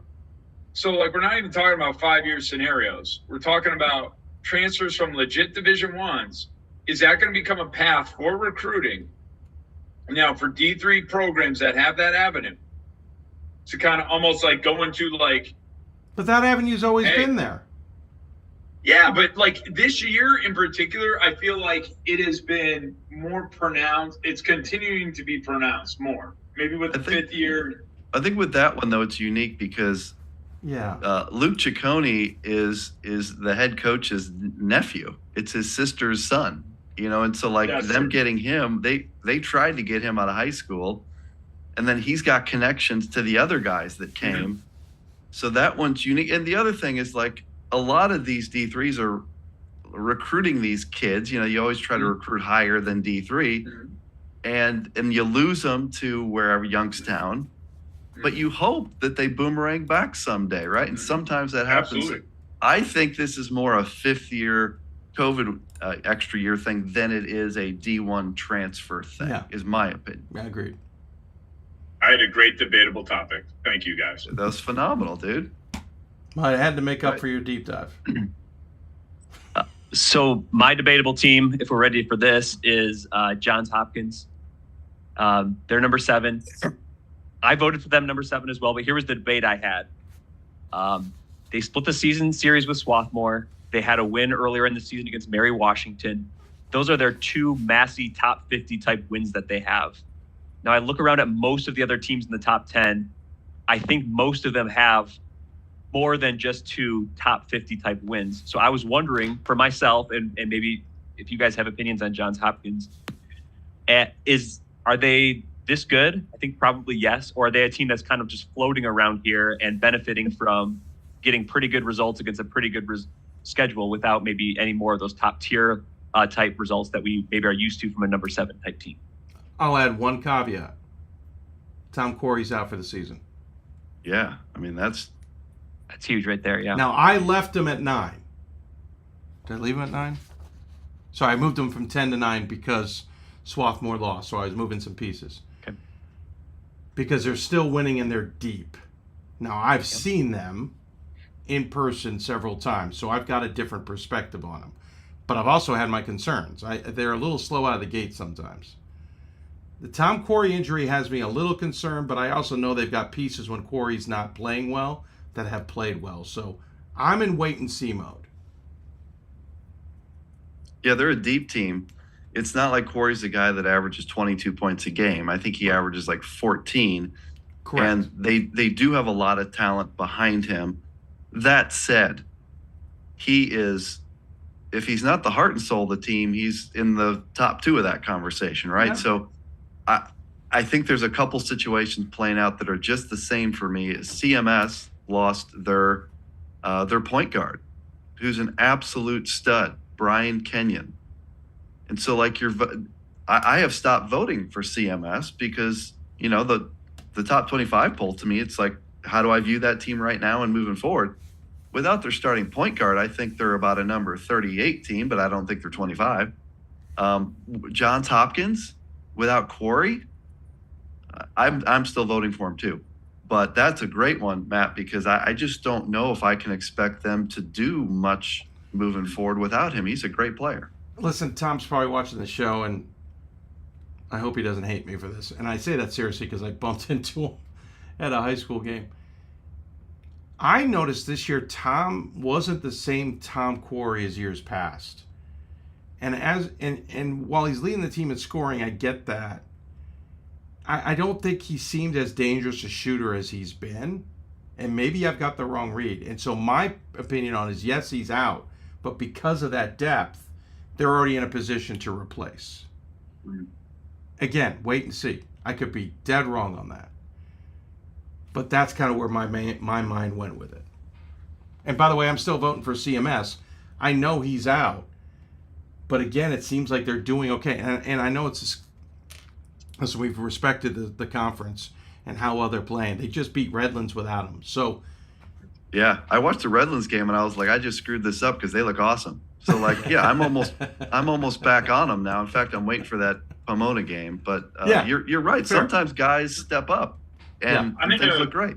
Big wait and see mode, just like Dave. Like, but more so, like I voted him high because Coach Josh, you know, he's created this culture now of winning, where it is very significant. Freshman, you step in, and he's completely transformed that program.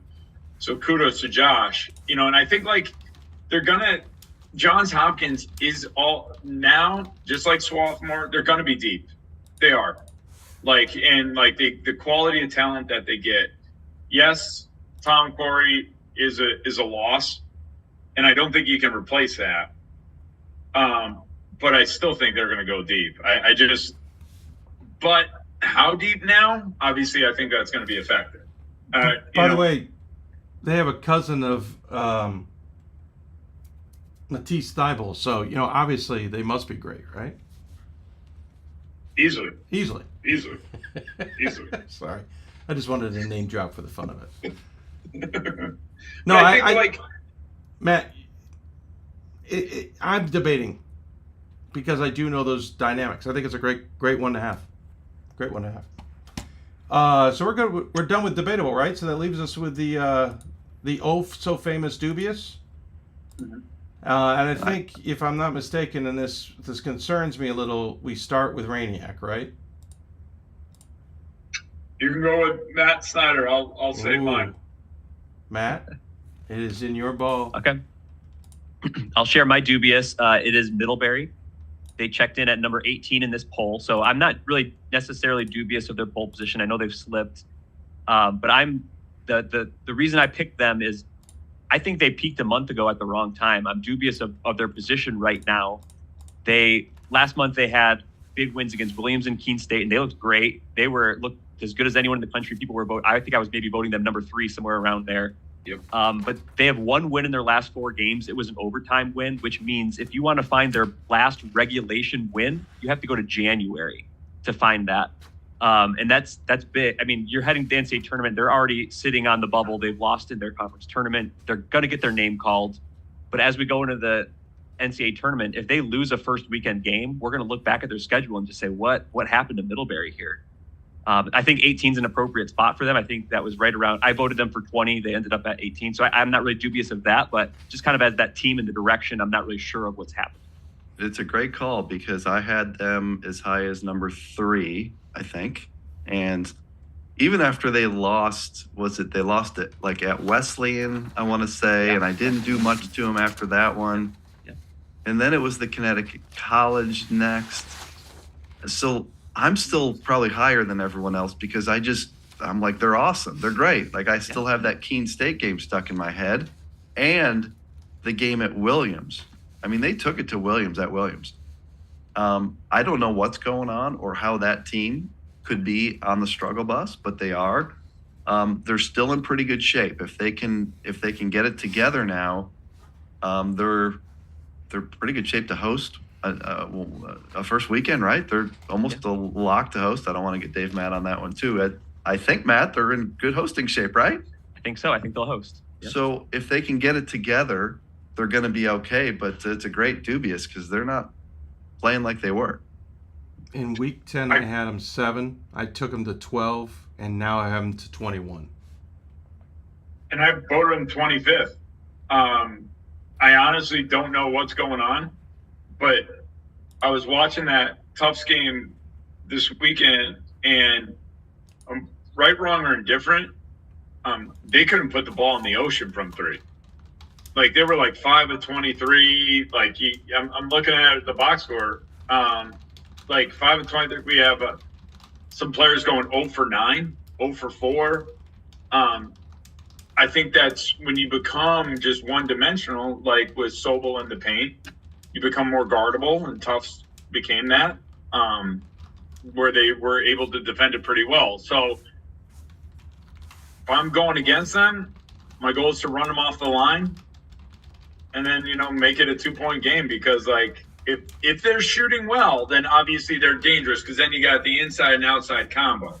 But if you're not hitting from outside, it's Sobel down there, like, you can double team, triple team, one guy ain't going to beat you. They're the perfect example of, like, the bell curve of team perception this year, because I was looking at our sheet, and November 17th show, dubious, Matt Snyder, Middlebury. So Middlebury's dubious.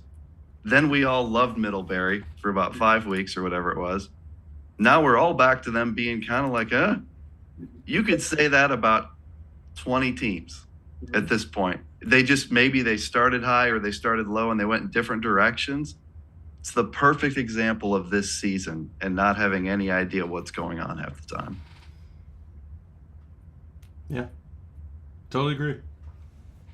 I think what's scary to me is Alex Sobel is such a great player. Mm-hmm. But I think the argument is absolutely valid. We've seen this before. We've talked about it, how Marietta sometimes in the past had peaked a little early, came into the NCAA tournament more on the down than on the up. And last year seemed to have figured it out, got to the Final Four. Heck, Amherst stumbled its way into an NCAA tournament a few years back playing 500 ball. Sometimes you just find the timing wrong, and I fear that's what's happened to Middlebury. I really do.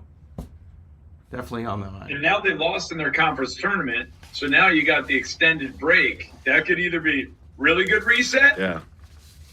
Well, it has definitely worked in the favor of some. It's definitely worked in the favor of some, but we'll see. I like it. Who's next? I'll go on dubious. I saw on the sheet that on the January 16th show, Ryan Scott had a combo where his dubious was Hopkins and Swarthmore.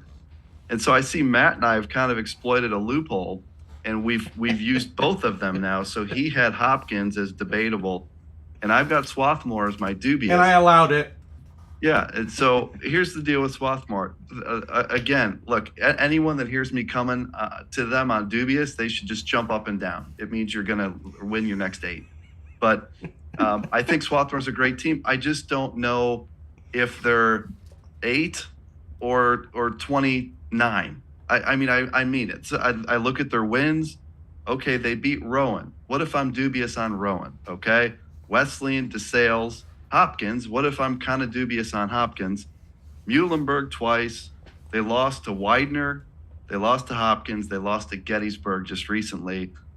I always ask myself, like, as a salty fan of a team that's lost a lot of games this year, I always ask, like, what would Swarthmore's record be if they had Illinois Wesleyan's schedule? I think they'd have like 6 losses, and we'd rank them differently. I don't know if they're a good team or a great team. I watch them, and they look very skilled, and they play well, and they're obviously well coached. I have them pretty high on my ballot, by the way. So me saying I'm dubious on them doesn't mean I'm voting them low. Check out my ballot. I just don't know how to separate them from anyone else that I'm voting in the top 25. So that's why I have them dubious. The loss to Gettysburg, definitely. I mean, I know Gettysburg's an up and comer, and BJ is doing a phenomenal job there. They started out horribly. Yes. And have. But I will say this: Gettysburg is not at Swarthmore's level, in my opinion. At the beginning of the season, I thought that it'd be a 3 to 4 horse race with Gettysburg in it. And when the season started, I changed my mind real quick because Gettysburg did not look good. I'm not surprised that they finally got SWAT. I'm just surprised it was that game. I thought they would have caught him sooner. Yeah. So that's where I'm surprised because I thought SWAT knew what was at stake. I think if they had won that, they would have been the top seed. Yes. So that's where that's the one that makes me really pause. That's where I paused. Yep. Because I dropped them to 22nd because I know they're good, and I know that they belong in the conversation. But now, between Johns Hopkins and Swarthmore, I just don't know. I'm just a mess in the Centennial right now because it seems like every year, I don't know, and I know they're very mirroring programs, good coaches, good programs, now culture of winning, it's. No, they're I very agree. much I don't know if they have Illinois Wesleyan's schedule. Are we even talking about them right now? I honestly don't know. I think that's a hard one to compare. I don't know how Landry would coach. He seems to adapt well. So I think we made similar comments when they ended up in the championship game against Oshkosh. And that's not a fair comparison because the talent was different. I'm not trying to direct line that. I'm just saying Landry Kozmowski seems to get a lot out of his team, and so maybe I'm leaning a little on that. I've got him not pretty high. I've got him high. But the difference is, too, if I were to move them, they would plummet. And it's not because of them. It's just there is a jam of teams that trying to wedge them in somewhere is almost impossible. And it happened today. I moved half a dozen teams significantly because there was this block of teams that I couldn't wedge them in between, and so they ended up at the bottom. So if I were to move Swarthmore significantly, they're going to go from where they are to the bottom 5, like that. I think the other challenge with Swarthmore, and every team schedules its own for its own reasons, and I don't fault anyone for how they schedule or why. They're not a team that goes out of their geographic area all that much when they schedule, right? So you don't get some of these cool opportunities to see, like the games that Marietta plays, for example, or games that St. Joe went out and played in South Dakota. So you're left to evaluate Swarthmore in a kind of a smaller geographic area. And so, if they played Wheaton or they played Oshkosh or La Crosse or they played Calvin, what would that look like? And I don't know the answer. It might be great for them. I don't know the answer. Well, for SWAT and Hopkins, and I'm still voting Swarthmore 10. I'm still voting them really high. Take out each other, and there's just not a lot of good games altogether, much less good wins. I'm with you, Bob. I would love to see them get out of that geographic region in the non-conference and go and play some of these teams. And challenge yourself a little bit.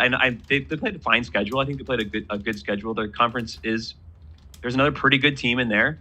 But I think we're lacking on really top-notch opponents and top-notch wins, and we're relying on games versus pretty okay teams. And the Centennial has really, over the last couple of years, right, wrong, or indifferent, has become SWAT and Johns Hopkins. No, I agree with you until this year. Okay. It's growing. Now, unfortunately, Franklin and Marshall took a major injury coming out of the Vegas Classic, or I think they're in the mix. I gutted that Bravo, and he's not back 100%. Muhlenberg peaked early, unfortunately, but they were in the mix. Gettysburg finally figured it out. That conference is changing. I agree with you. That has been the And I think up and coming, I think Muhlenberg, I think Gettysburg, Franklin and Marshall, minus the Andrew, obviously. I think those are coming in the wings, but they haven't been there. No, agreed. Absolutely agree with you. Yep. Haven't been there. It's been a 2-horse race. Yep. Yep. And I do wish Swarthmore would schedule better. I would love to see him out in Vegas. It'd be a perfect testing ground for him. But we'll see. Do we have a dubious left? I feel like we have a dubious left. Oh, no. Oh, yeah, you do. Oh, yeah, you do. So now we're going to go with, I'm staying in the NESCAC. Hobart? I'm going to go with Williams. Oh, boy. We're going there? Honestly, you're sucking me into this? I'm going into it. Because, and it's not because I coach at Amherst and this red eye is coming back quick. No, but they're very talented, and I still vote them like I think I had them at 11th this year, this last poll, or 10th or something like that. But now I think honestly, just very similar to Middlebury, I think they're kind of on the downward, and I feel like Tufts is now rising. I know Tufts is playing hot. Like I think now they've started to figure out some things. I think Tufts might be the best in that conference now. And I will say this, Williams is going to be the biggest team any team plays in D3 this year. Whoever faces them, they're about 6 inches taller, but they're not physical bigs. They're only out rebound their opponents by 2, right? They have some good guard play, but some of the results, at home, they're gonna host, right? But they lost to Tufts by 21 at home. They lost to Middlebury by 5 at home. They lost to Amherst, and Amherst is having a tough year. New Paltz, where I used to coach, they brought them down to the wire and almost beat them at home, and that was late in the season. I'm just not sold on them. And Colby is now going into their house this weekend for NESCAC, and I think that they have a lot to prove, and they're fighting for their lives. And I think despite their size, I just honestly, I feel like last year Williams was a better team because they had a big, a kid by the name Jones that was a role player, but he was physical, he got boards, and he was strong, and he was big, 6'6", big, that got rebounds and big. I don't see that on this team. They're tall, yes. They shoot threes, yes. But essentially, you're just putting out 6'7" guards, and with no inside presence. That's why Middlebury beat the snot out of them. And I think this is going to be an interesting tell. Are they? Do I like them as a team? Absolutely. Who wouldn't like 6'7" across that can shoot threes? I'm just saying, I have a feeling when it all shakes out, we're going to be wow, maybe there might be a little bit. We got sold something that maybe wasn't what it was. I've struggled with them all year. I've been pretty public about that, and for a while I had them out of my ballot because I didn't think that they had a good win as recently as I don't know, February 1st or into February. I just didn't feel like there was a good win on there, and I put them back in because I just felt like I was stupid if I didn't. I look at them and they're so talented. I'm I have to get them in there because they're really good.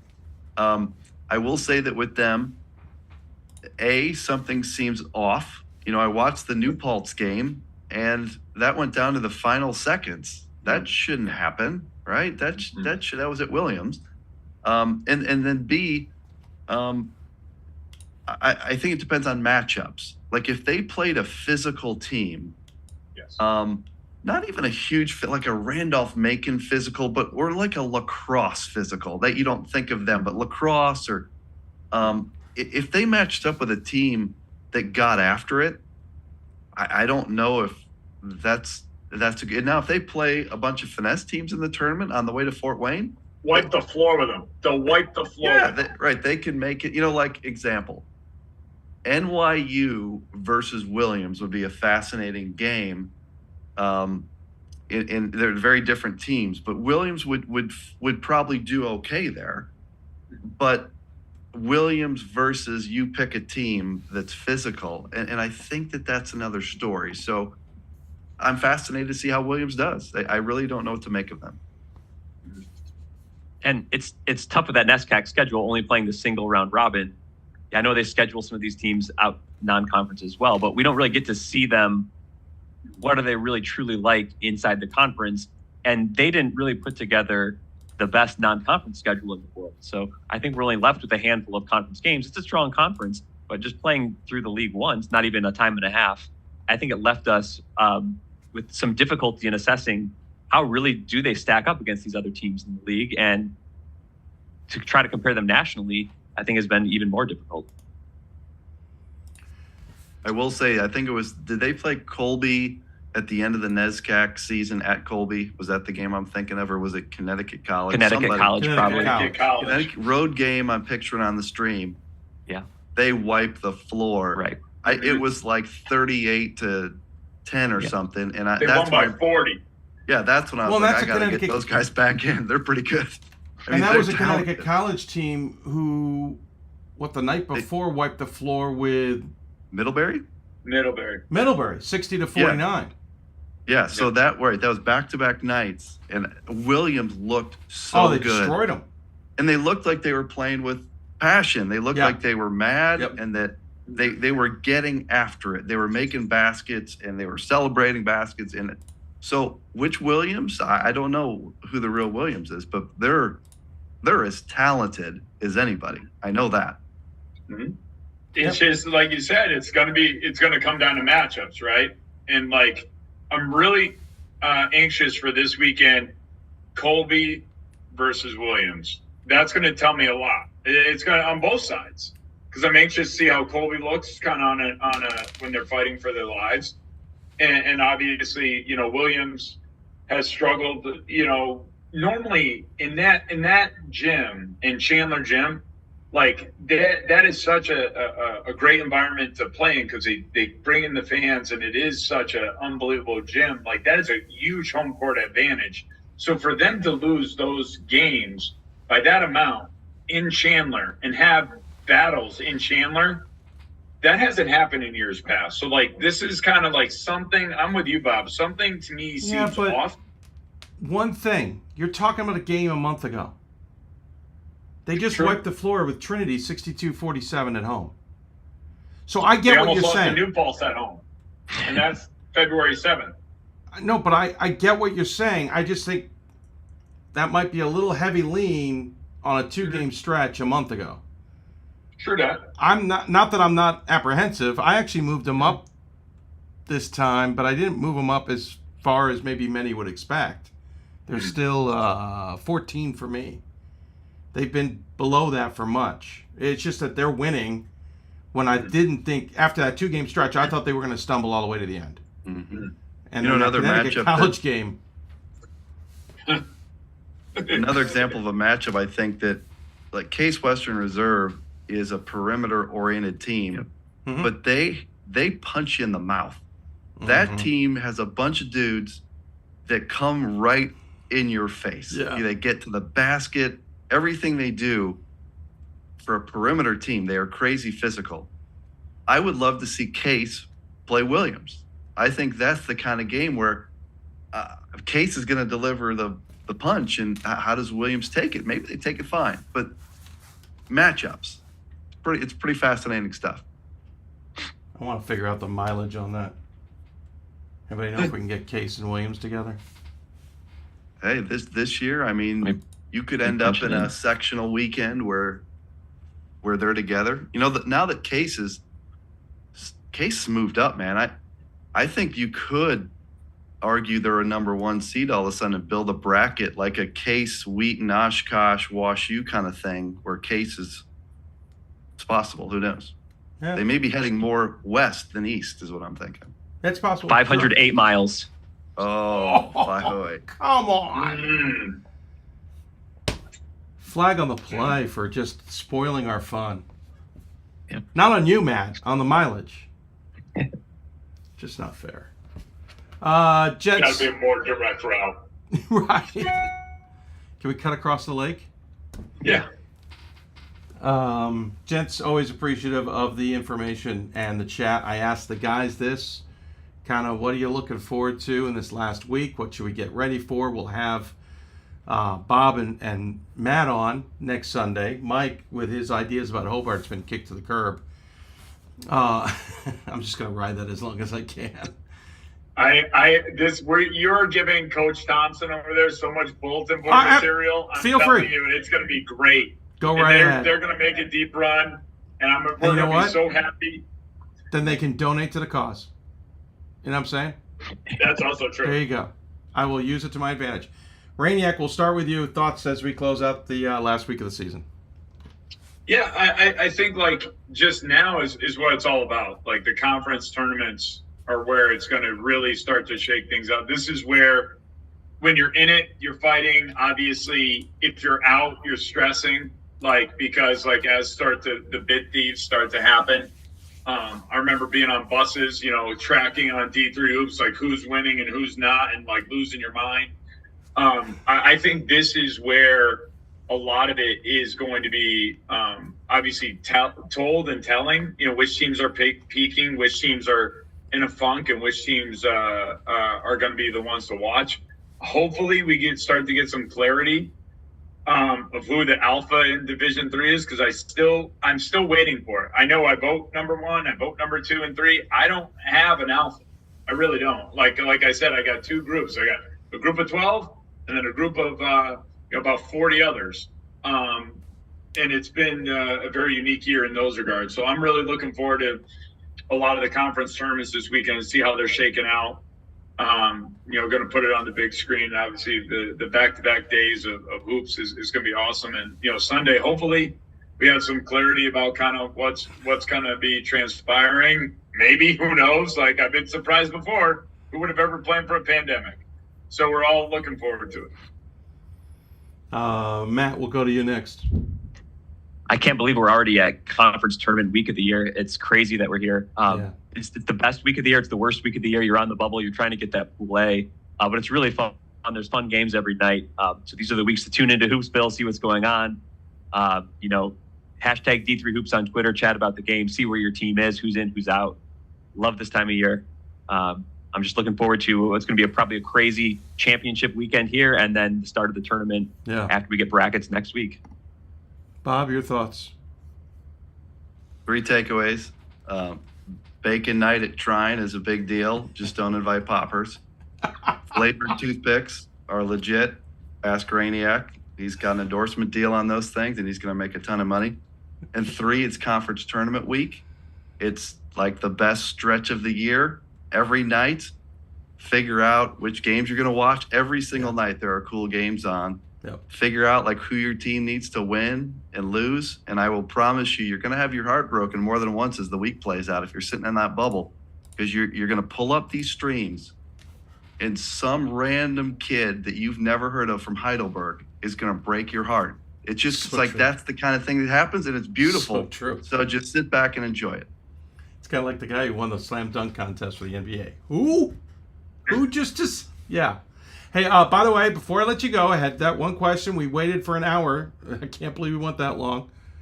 But Peyton wants to know, if Emory beats Rochester Saturday, what are we're talking about Rochester, chances or what needs to go their way to make it to the field?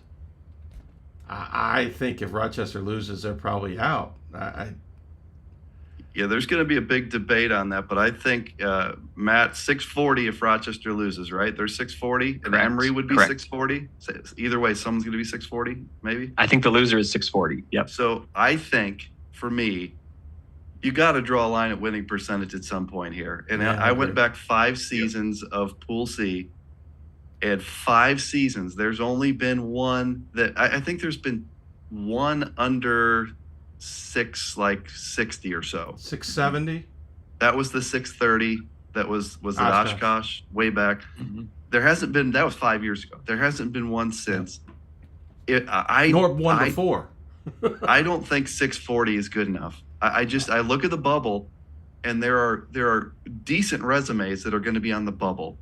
Like to me, I'd rather take Redlands. I'm just using an example where you've got like a pretty good winning percentage, a pretty good SOS, and some really good wins like St. Thomas and whoever else they have. I don't think he can take 640. So I think Emory wins, they're in. I think Rochester wins, they're in. The loser is out. Agreed. Out. Agreed. I just think it's a winner go home for both of them, and I think that's going to be an absolute slugfest, which is going to be kind of interesting. Like really, if Rochester was at full strength all year, we probably would have been having a different conversation about Rochester. Yep. I think this committee, with that strength of schedule and all those RROs, I think they get Rochester in at 640. You think so? I think they do. That's all what I've seen from them at the top 16. How they love the RROs at the regional rankings. How they love the RROs. Except that they've also preached Mendoza lines. I think they've been preaching Mendoza lines. If they're preaching Mendoza lines and then ignore one, or argue that that's not the Mendoza line, it just seems when push comes to shove. I think you got to look at win-loss. I think at some point you need to win more than 2/3 of your games. I'm just taking arbitrary. You have to, right? Like you have to. I think that's where you gotta go. You can't just be ROOs and like all those letters that I don't understand. You gotta go to win-loss. Now I will say I've got Rochester in right now. Like as we speak, I do like a real time thing, and I have Rochester in currently at 667, 632, and 9. To me, I have them like 667's on that line. Exactly. That's like right now. Right. If they didn't play another game, to me they'd be in actually pretty easily, maybe like spot 11 or 12. But when you go from 667 to 640. To me, you just got to say, look, guys, you haven't won enough games here. That's how I. And you take another loss in the result ranks, right? If assuming Emory's still in the regionally ranked. And another home loss. So like, they lost at home to WashU. They lost at home to NYU. If they lose at home to, I know none of this is in the criteria, but I'm just talking about results. The word results, we get to use that widely. I mean, you had a lot of chances here. So I think they're going to beat. I think they're going to win that game, but I think Rochester will beat Emory. But if they lose, I don't think anyone can be upset if they're out. The final comments. I just don't think we've seen. Go ahead. We've seen in like the region. Is it Region 8 rankings? We haven't really seen a Mendoza line on winning percentage there with a team like Marion that's been in ahead of a team like. Was it North Central that maybe could have been in the last week? But North Central was 12 and 11. I think I could have that. I could have that wrong, or maybe State Norbert, there was something absolutely like that. I think a Mendoza line there. I think whenever they've had a chance to take a strength of schedule over a team that has a higher winning percentage and a lower strength of schedule, it just seems to me they've almost always. Marion got put in those rankings because they couldn't put a 12 and 11 team in the rankings. And they beat Oshkosh. Right, that Marion helped too. beat Oshkosh. That's an RRO. That's an RRO. Right, but as much as I hate Rochester to say it, has both. The bottom of Region 8 is bad. Like I can't believe I just said that. Don't record that and tweet this at me every year. The bottom of Region 8 is unrankable. So you got to pick somebody. Like you got to pick St. Norbert or Marion or somebody because I think they have a win over St. Norbert too. They do, right? So Marion got in the same way Wisconsin Lutheran. So. But Carleton was ranked ahead of La Crosse, Matt. Remember, they took a winning percentage over RROs with Carleton. Now I think it's going to be flipped tomorrow. Yeah, so you're going to probably tweet that. Well, the women weren't looking, or the women were looking at where they were ranked, or at least some of them, and the men, they didn't look at where they were being ranked. I think that's a significant other development there. But the quote on the Rochester one was, tough to lose, tough to be left out with all those close losses. The key there is losses. At some point, you got to win one of those. You got to win two of those. And this is a Saturday every team game that gets they got to win. Out, every team that's going to get left out is going to have a game or two where they probably lost by single digits, less than 5 points, a possession or two. That if they had won that game, then they would have been into. If we're going to count close losses, I got 8 losses in the last minute. So like If those are counting, I'm going to throw those on the table. Let's go. I'll go back to Hobart. Hobart's lost a ton of games because of like one or two points. Like, and then we're talking, but they still lost. Like, at the end of the day, losses are losses. I think the committee has got to, like you say, it's got to be Mendoza line. You can't. Not everybody gets a trophy. Like, we know Rochester's good, and unfortunately, Algier got hurt and he wasn't the same. So, like, it is what it is, and like they still lost. I think as a coach, you want to have this situation where literally, all right, we control our destiny. We have no excuse. We got to win, and we're in. If we don't, then hey, I'll see you. I'll see you in the spring at our banquet. It is what it is. And so, like, right now, like, I think LaCursy's getting them all pumped up. I know Emory is kind of hooting and hollering. It's gonna be a great game regardless. I think Rochester pulls this one out too. By the way, I do. I think Rochester pulls it out. I don't know. Close by 1 point. All right, guys. I appreciate all of your insight. Looking forward to talking to you guys in the week and weeks ahead. Enjoy it. Talk soon. Thanks so much. Thanks, guys. Thanks, Dave. Thanks, everybody. Be well. Bob Quillman, Mike Rainiak, and Matt Snyder joining us on the Hudl Hoopsville Hotline. Sorry for the technical difficulties with all that, folks. Went way longer than I expected. I am going to take a quick break so we can reset things and wrap up the show. You're listening to Hoopsville, presented by D3Hoops.com for the WBCA and APC studios.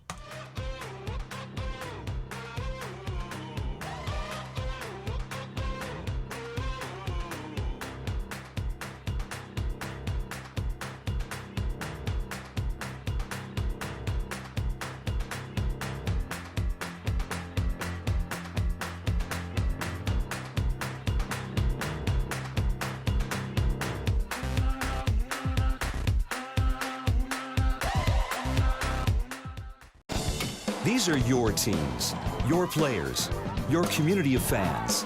This is where they play, where they practice, where you cheer. At every meet, every event, every game. Your community is passionate, dedicated, supportive. You know the tension of a close game and the thrill of the win. So while you're cheering, keep an eye out for anything out of the ordinary. If you see something suspicious, say something to local authorities. It starts right when you hit the court. You imagine your finest moment. The game-winning shot that gets you to the dance. A monster dunk or no-look pass, and cutting down the net. Sports lets us dream of our own success and prepare us for our finest moments on and off the court.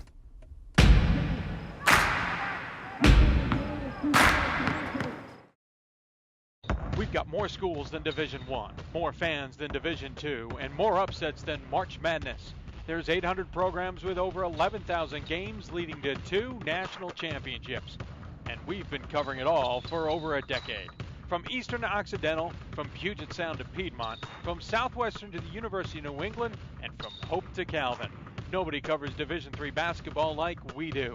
We're at D3Hoops.com at www.d3hoops.com. It's on us to stop sexual assault. In any way that we can. To get a friend home safe. To never blame the victim. It's on us. To stand up. To make our community safe for all. It's on us. It's on us to look out for each other at parties. It's on us. To be more than just a bystander. To step up and say something. It's on us. All of us. To stop sexual assault. Learn how and take the pledge at itsonus.org. Welcome back, everybody. As we wrap up the show, a quick look at our Give Butter campaign. This is part of the campaign for the fundraising. If you donate through Give Butter, which is that QR code, if you're watching the show, the big one on the bottom of the screen or the small one in the corner of the screen. We've hit 2,000 for that effort. Our grand total is 3,108. Sorry, quick little change there. I didn't mean to, but so thank you, everybody. John Krikorian has said that the goal should have been higher, so I raised it, as he instructed, to $10,000, and we are, almost a third of the way there. So He has challenged everybody to raise $50 or donate $50. You don't have to. Obviously, some people have donated $25, and that is perfectly kind. And but the goal is there, and so we appreciate all of you who have donated. Thanks to all our guests tonight. We'll get to that list in a minute, but a quick bit of business as we wrap things up here. First and foremost, there is winter weather to talk about, believe it or not, and it's certainly making its attention on Twitter. There is a monster storm expected in Minnesota, and I think even into Wisconsin. I'm just looking at a National Weather Service for the Twin Cities that was tweeted out a short time ago. They're expecting up to 2 feet in many areas of the Twin Cities, and as Pat Coleman tweeted out a moment ago, the MIAC has already adjusted the scheduling for the conference tournament. They'll be playing earlier on Tuesday and moving everything else a day back. This storm is expected to hit, I forgot to look at the dates, between early Tuesday and somewhat late Thursday. So again, they're playing games earlier on Tuesday now in the MIAC tournament, and we'll move everything else back to a day. I think they're moving it to Friday, if memory serves, in the tournament. They're not going to be the only ones that move things. We'll have to keep an eye on that and how that affects conference tournaments and such. Ultimately, conference tournaments do have to be over by Sunday. And so if an AQ, and we've found this in other locations, if an AQ cannot be decided by then, the committee has to submit who that AQ is, and it usually ends up going back to the regular season champion for that AQ. We talked a lot about the Farmingdale State Yeshiva match or men's game at the beginning. Several have asked why we won't be releasing the statement other than how we stated it on air, because that's the arrangements I made to get a statement from Farmingdale State. I'm realize that may not be ideal for all of you out there, but sometimes we have to make arrangements to have content, and the content was under the arrangement that we stated it on the broadcast. We have done so. If you would like to go back and watch it, you are more than welcome to do so. I used, as Bob Quillman enjoyed, the terms pissing match. I think that's what we got into. There's a lot I cannot report that I have learned because it's off the record. But I think both schools have decided to move on from it. And I think they're deciding to move on because there were some things that happened that shouldn't have happened. Some might say maybe there's fault on either side. I can't judge that now. I still don't have enough bits and details. But when this happened, the focus was that Farmingdale State was at fault. And I'm not saying anyone's at fault. What I'm trying to say is there were more pieces. There was more context. There's a lot of other things involved. So everybody has moved on from that. There's a possibility that if Ducks line up, they will be playing each other on next Saturday in the conference tournament. Same thing will happen again, that the game needs to be played at a later time. And we'll see how the conference handles that at that time. Thought there was something else in the news, but I am drawing a blank. There are games that have already taken place tonight, by the way. Forgot to mention that earlier because we are into conference tournament season. So we've seen some games that have taken place. Whitewater defeated River Falls in men's basketball. Eau Claire defeated Platteville in men's basketball. So some games have been conducted, and those results are on d3hoops.com. Make sure to give them a check. Scheduling updates. Remember, Thursday will be on the air at 7 o'clock. We already have some guests lined up. It'll be nothing but teams who have either clinched, bubble, trying to fight their way in, something along those lines. It should be a great conversation like we had tonight of the dynamics at play for a lot of those teams and what's going on. When it comes to next Sunday, we'll be on the air about 6 p.m. We'll finalize that and let you all know. That is our mock selection show. We'll get our selections done with our committees, as the national committees do it, though with not all the data. So we have a pretty good track record here. On average, we miss one a year, and that's pretty impressive considering you're getting down to nuts and bolts at that point. That will be Sunday. We will start with the women's and move to the men's. We will hear from both committee chairs on that show. Then Monday will be the bracket show after the NCAA brackets have been released. Reminder, Men's brackets will be released on the 27th at 1 p.m. Eastern on NCAA.com. Hope you enjoy the studio. You'll be looking at it. And then the women will be at 3 p.m. We will be at 7 p.m. We will hear from the committee chairs on that show as well, among other people, if at all possible. We'll also get those who can react to everything that took place. I want to thank our guests who came on the show today.